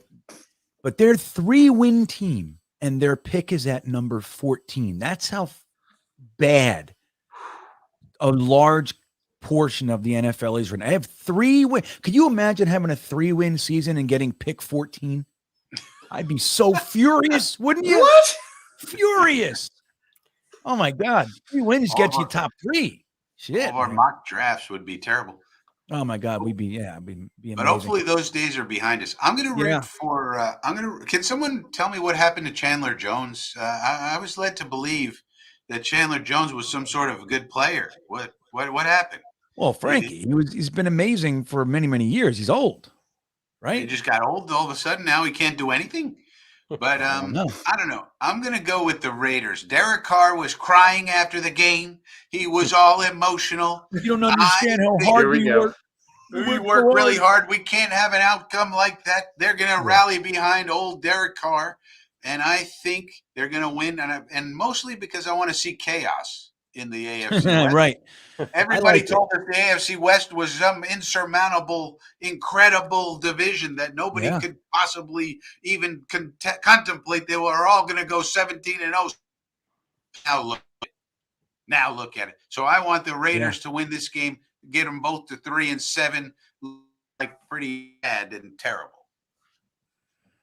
Real quick, let's just welcome in this loser. Sean Diaz, Patriots fan here. How you peasants doing? You mean the peasants that are above you in the division and are about to knock you down 2 games into 4th place? Yeah, we can't really talk because the Patriots have cheated so much that they've beat us many, many times. So yeah, that's right. That's the thing. I wonder how it feels. Like, how do you justify that? Like, your coach has been caught cheating 4 times. Caught. Like, how does that, like, do you just disregard it? Like, it's, I don't know. Yeah, they're from New England. What do you expect? Yeah.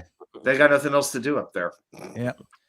Hey, it is what it is. And you probably are, you enjoyed the ride, but just like everything else, all things, this too shall pass.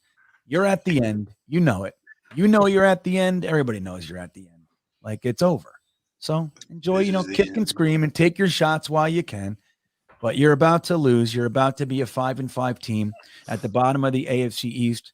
And with your quarterback, you're literally going to be wondering if you're going to draft another first-round quarterback this year. That's where it's going to go. So seriously, Sean, can you name any Patriots who played for the team before the year 2000? Because 95% of Patriots fans have no clue. Yeah. Couldn't tell you who Andre Tippett. Well, listen, let me tell you guys a story real quick. This is for Sean. So I was in a big meeting, right? Literally billion-dollar company, right? So there's like 5 or 6 guys. They make hundreds of millions of dollars. They're going to buy our company. We're in this big meeting. And the guy finds out that I'm a Jets fan. And he's busting my balls. There's like 4 of them. A lot of them are from that, Boston area. The guy's busting my balls. And then he says to the guy was a Miami fan. There was he was a Miami fan and we're down in Florida. So we had a few of those too. And I'm the Jets fan and we're talking. He's like, I'm a diehard Pats fan. I've been around, blah, blah, blah. And this is what he says. And it showed his hand so clearly. Me and the Miami fan just nodded at each other and ended the conversation. He goes, dude, he's talking shit. And he goes to Miami, I think we might play you this year, to the Dolphin fan. The Dolphin fan just looked. He went like this to me, like, you're me. He went just like that, like fraud. Yep. And we know what you are, right? We know. And when the Patriots suck, he'll be gone. You know what I mean? His season tickets. He just has money. It's the same thing like with down in Miami. I've shared this with you guys many times. I was down there during the LeBron James heat. And it was like you couldn't get in that place. Now, my company, we had tickets, so I used to go in there and watch the games and everything, but you couldn't, it was $500 for upper level tickets. Literally, LeBron James went back to Cleveland. The next year, you could buy 4 packs of Heat tickets on Groupon for $25. Yeah, Groupon. They were Grouponing. The whole entire city just decided we're not fans anymore as a collective because they're all full of shit. Just like you, Sean Diaz. Thanks for stopping by. Jeremy, sorry, buddy. Did you say anything about the Raiders? Did you say you did, right? Yeah. I'm rooting for the Raiders. I got to be honest with you. Now, Derek Carr, I'm a Derek Carr supporter. You guys know that I've been supportive of him. I think he's a much better quarterback than he gets credit for.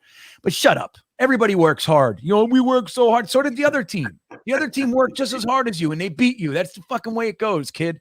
You know what I mean? That's the way it goes. How about be better? That's what you got to do. Josh McDaniels effect. Remember, he went to Denver, decided my first order of business is to get rid of Cutler and Brandon Marshall. Smart move. Good stuff, Josh McDaniels. Seems he didn't learn his lesson.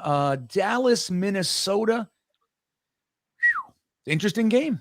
I think Minnesota loses here. What do you think, Frankie? Minnesota's a paper tiger. Give me Dallas. Yep. That's what I'm saying. Y2K, what do you think?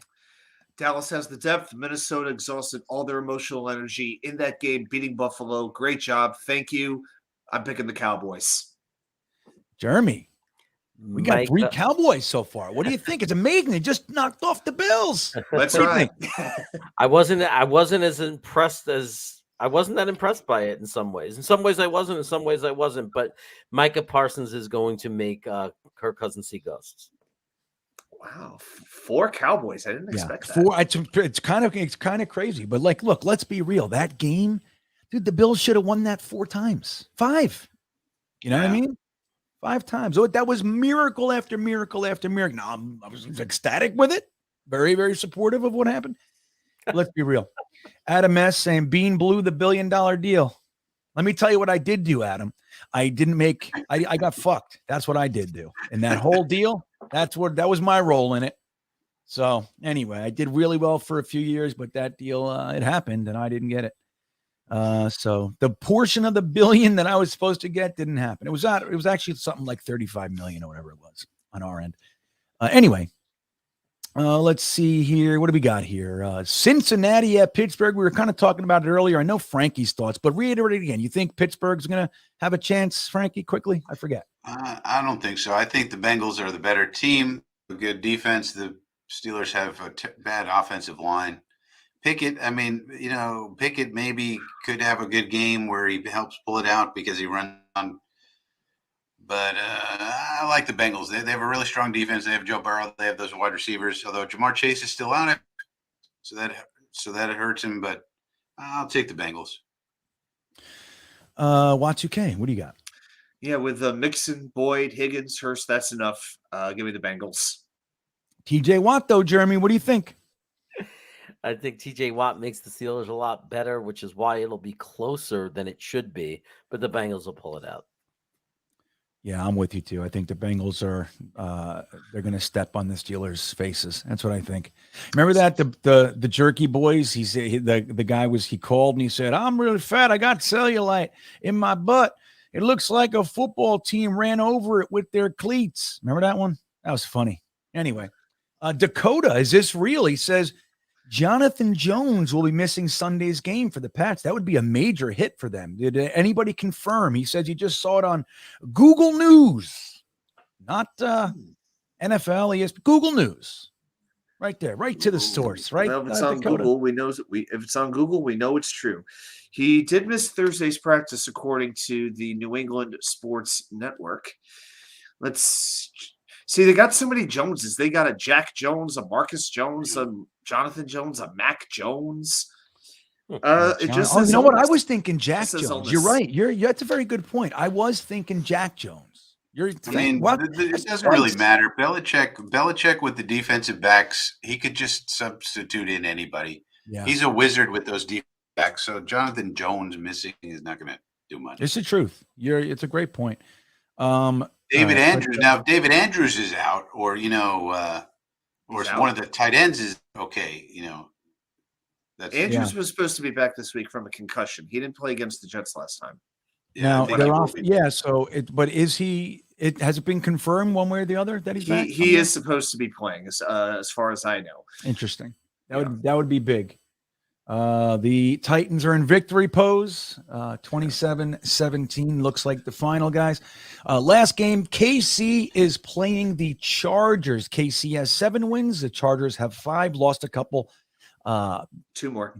Tight. We have Sunday. We have Sunday and Monday. The Monday game's a little bit more to the right. Might want to. Is it? I thought it was at the end. No, it says that's it. Oh, there we go. Duh. All right. So, Jeremy, what do you think is going to happen in the KC game? Oh man, that's not the easiest game to call because it's at Chargers. But I'm starting to notice that Justin Herbert really, he he started this career right where he is now. Like this, like I'm not saying he's declined, but he also doesn't seem to be getting much better. It's kind of strange. It's really weird. I thought he was going to be so good after that rookie year, but I think Kansas City's on a roll. I think the Chargers are. I don't know if it's coaching. I don't know what's going on. The player, they seem so much better on paper than they actually play. It's so weird. I thought they'd be so much better. I'm going to have to roll with KC for now. Yeah, I think so too. Real quick, Sluggo says that his sons played against the Jones boys. Interesting. Pretty cool, Sluggo. So your sons were keeping up with the Joneses? Is that That's well done. They couldn't keep up with the There Joneses. it is. Probably not. It was there for the taking. Y2K grabbed it. Speaking of Y2K, what do you think is going to happen in the Chargers game here? Yeah, I think Jerry makes some very good points. I feel that the Chargers are on that cusp, that talented team, but they just have not learned how to take that next step up. The Chiefs have actually beaten the Chargers 8 straight games on the road. I don't see it changing here, especially with Keenan Allen and Mike Williams still banged up. So another stat, Justin Herbert has thrown the second most passes in the league, and he's 14th in, I think it's passing yards. So he is just, this offense is just not working right now. Give me the Chiefs. Yeah. Well, isn't there the thing I saw it? So I think it might have been here that their 2 starting receivers haven't even played a single game together yet. So there's that. That hurts. Remember that was us, right? Like if one receiver came back from injury, the other one got hurt and went out. It's like we couldn't get everybody on the field at the same time. Frankie, what do you think? Chargers, Chiefs? Yeah, give me the Chiefs. I think they're rolling. Kadarius Toney might even do something. All of a sudden, he goes over to the Chiefs. He's not injured anymore. When he's at the Giants, he couldn't get on the practice field. Couldn't do anything. Chargers have too many injuries. Chiefs are rolling. Patrick Mahomes, they're figuring out their Tyreek Hill, their post Tyreek Hill plan. And I think they'll continue to get better. So Chiefs over the Chargers for me. I agree. And I think Frankie brings up a great point about Toney. I mean, he scored his first touchdown of his career in about his first 15 minutes on the Chiefs. It's going to continue. I think he was a very strong prospect. He just kind of, disappointed in New York. They didn't want him. Chiefs are going to be very, very happy to have him. There was, I think Kels came out. I think that was also one of the headlines. I think it might be right here. Yep. Kels on the Giants trading Toney. I don't get it one bit. Yeah, there it is. So anyway, Y2K, did you? Yeah, we all answered this one. So I think the Chiefs too. We got one more over here too, maybe. Yep, one more. San Francisco 49ers at the Arizona Cardinals. Both teams are kind of disappointing. I think the Niners look better. I'm really enjoying the Arizona Cardinals skid. I love it. They just keep trading for receiver. They bring in everybody, and they still just can't seem to win. I love it. I'm taking the Niners. Y2K, what do you think? This game will be taking place, by the way, down in Mexico City, Mexico. It will not be in Arizona. Yeah, so it's sort of a neutral site game. I don't think it matters where they play. I don't even care who's playing quarterback, whether it's McCoy, whether it's Murray, whether they bring back Kurt Warner in his prime. They could do whatever they want. I think San Francisco is primed to go on a big roll and take this division away from the Seattle Seahawks. Give me the 49ers. Nice. Jeremy. You got to take the message down off the thing because I'm sorry, I wasn't looking. My bad. You're right. Thank you for telling me. I was looking at the honestly, I was looking at the draft trade chart. I just thought you'd want to see me up for this. Yeah, one. You're right though. I do. I don't want you. Look down. We're gonna do that, Jeremy. That way we can dub you. But look. You got to look down at my name. But anyway. Go ahead. Answer the question. I think that the 49ers, I think Adam Y2K said it exactly right. The 49ers are on a roll. CMC has had time there now for them to work them into the game plan, use them a lot more, and with Debo healthy now, when the Niners are healthy, they roll, and they are going to dominate Arizona. Their defense will dominate them. Their offense is, they're just getting into their zone, and they're going to roll the rest of the season. They're going to take that division and be a very tough team. Yeah, well, Frankie, they just extended their quarterback, and I think once you have to put a clause in there, even though they took it out, you have to put a clause in there that he has to do certain things, like you have to work out, you have to watch film. Bad sign. Don't do it. They did it. What do you think is going to happen, Frankie? You think Kyler's going to light it up? Apparently, Kyler hasn't been studying film very much. Nope. I think the 49ers, this is an easy one. Jimmy G can his MVP trend. He's trending toward the MVP race. Jimmy Garoppolo. What about that? But I think the 49ers are a very strong team. And so they're gonna blow out the Cardinals, I think. That's right. Everybody reminding us that Jeremy's point should really be considered, because he does have a channel called 49ers Chaos. Oh, that's still around? Yeah, I guess it is. I'm sorry, man. There's not enough 49ers. We need more. Let me see here. Yeah, there it is. 49. It's right there. Look at his name. 49ers Chaos. There it is. I love it. Jeremy, I didn't even pick up on that. I really didn't. How long has that been there the whole time, Jeremy? As soon as you got up to that game. Oh, I got it. Okay, great. Jeremy, I gotta say, when I click on a Jets Chaos video and I see your brother, I always do a double take. I'm like, oh, what happened to Jeremy? I'm like, oh, okay. Go to taking the cards.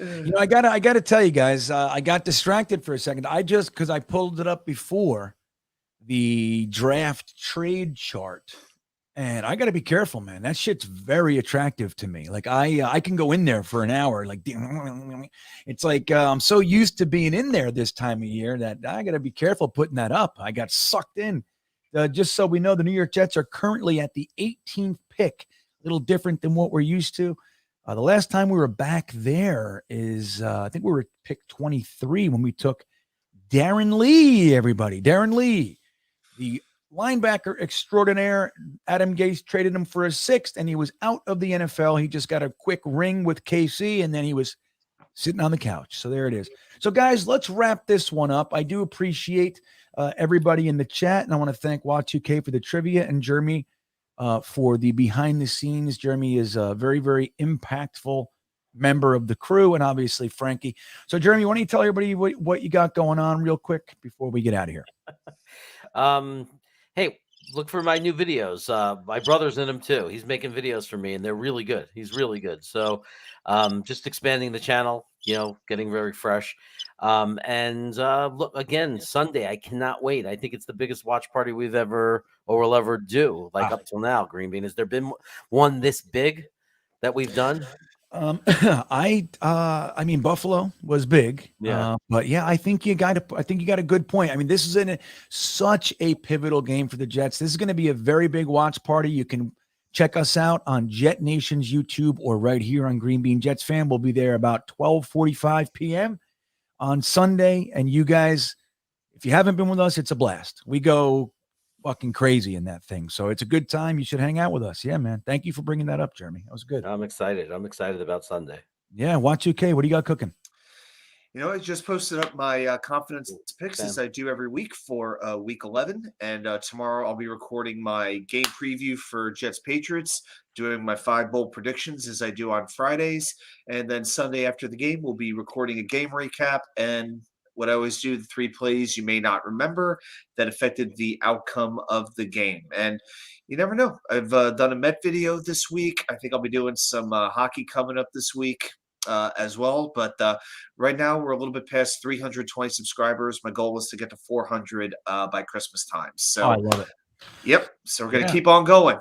Let's help Wa2K. Sorry. Oh, my. Let's help Wa2K not only reach that 400 goal, let's get him to 500 before the new year. I think that would be incredible, and it's totally doable. He's a worthy recipient of your subscribe button click. So, yeah, man, let's do that. Wa2K, he's at New York Sports Wicker Media. Real quick, hello, Peter Kaida. He's saying hello from Hawaii. Greenbean, remember posting on the old landing strip message board. Go Jets. Yeah, man. Peter Kaida, glad you're here with us, man. So now we got Hawaii too, Wa2K. See that? We're just knocking them down. Wyoming, Hawaii, not bad. Yeah. Thanks for checking in. Thanks for letting us know, Peter. Frankie, what do you got? Frankie from Flatbush Channel, check it out. That's it. Done. There it is. So, all right. And so so the Frankie- story has been written. Yeah. Well, look, the truth No is Frankie misery. Frankie releases content all the time, and they're excellent videos, man. Frankie's got his own little thing, man. He's different. He's different than everybody else, and I think you guys will enjoy it. Frankie from Flatbush channel, give him your sub too. You have any goals, Frankie? You got anything you're trying to reach or anything by any deadlines? No, but come see Coffee with Frankie returns on Sunday. Took last Sunday off because there was no game. So Sunday, Coffee with Frankie, 11 a.m. And we've been putting out some game stories you might want to check out if you're into audiobooks. I do them audiobook style. So I don't know. Y2K liked the last one. I know that. He left. I got to check it out. Yeah. I knew you were going to have a good one in this case. I was just waiting for the narration. One of these days, I'm waiting for Frankie to start with "In a World," But they actually are quite entertaining. I don't want to steal it from that guy. That's a famous guy who you always used to say, "In a world." But yeah, game stories. This one actually has some Salah in there, some Salah quotes and stuff, audio. And I go through the history of the Jets-Pats rivalry. Did you know about the 1976 Signals Gate? You probably didn't. I looked it up. There was a Signals Gate in the 70s, and there was another thing in the 80s and the 90s, and this and that. It's a hell of a rivalry. So I go through it in the game story. So check it out. That sounds awesome. I love it. I mean, look, I thoroughly enjoy Frankie's channel when I get over there. I don't watch it every day. I can't do it. But Frankie's channel, honestly, is one of my favorite channels. I mean that sincerely. That's why I asked him to come hang with us, man. I love what Frankie does. Jeremy, not so much. But he does a lot of good stuff in the background, which is why I let him come on here. And Y2K, obviously, with the trivia. That's very, very important. But hey, so we got this channel right here. Don't forget to hit the like button on your way out, guys. If you have not subscribed to the channel, it means the world. It changes everything. I have a goal of 10,000 subscribers before my 2-year anniversary, which is December 31st. I'm going to give away a whole bunch of t-shirts and stuff like that over the next month or so. I appreciate it, guys. Like Jeremy said, the watch party on Sunday is going to be epic. I hope all you guys can join us. Again, it's right here on this channel or on Jetnation's YouTube channel. And don't forget about the special offer with Liquid IV, the hydration multiplier, using cellular transport technology. There it is. This is lemon lime. That's the one I like. They got all kinds of crazy flavors. I'm just an old school like Gatorade guy. I just like lemon lime. That's my thing, not blue frost, all the stuff.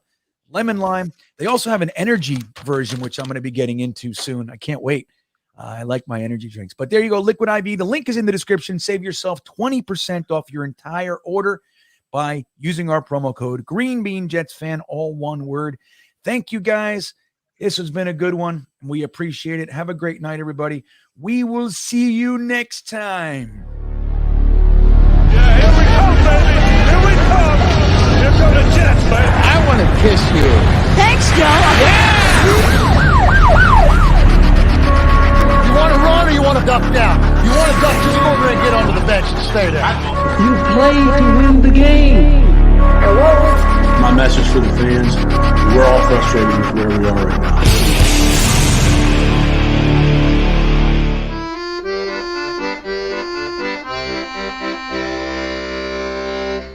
Jets, Jets, Jets.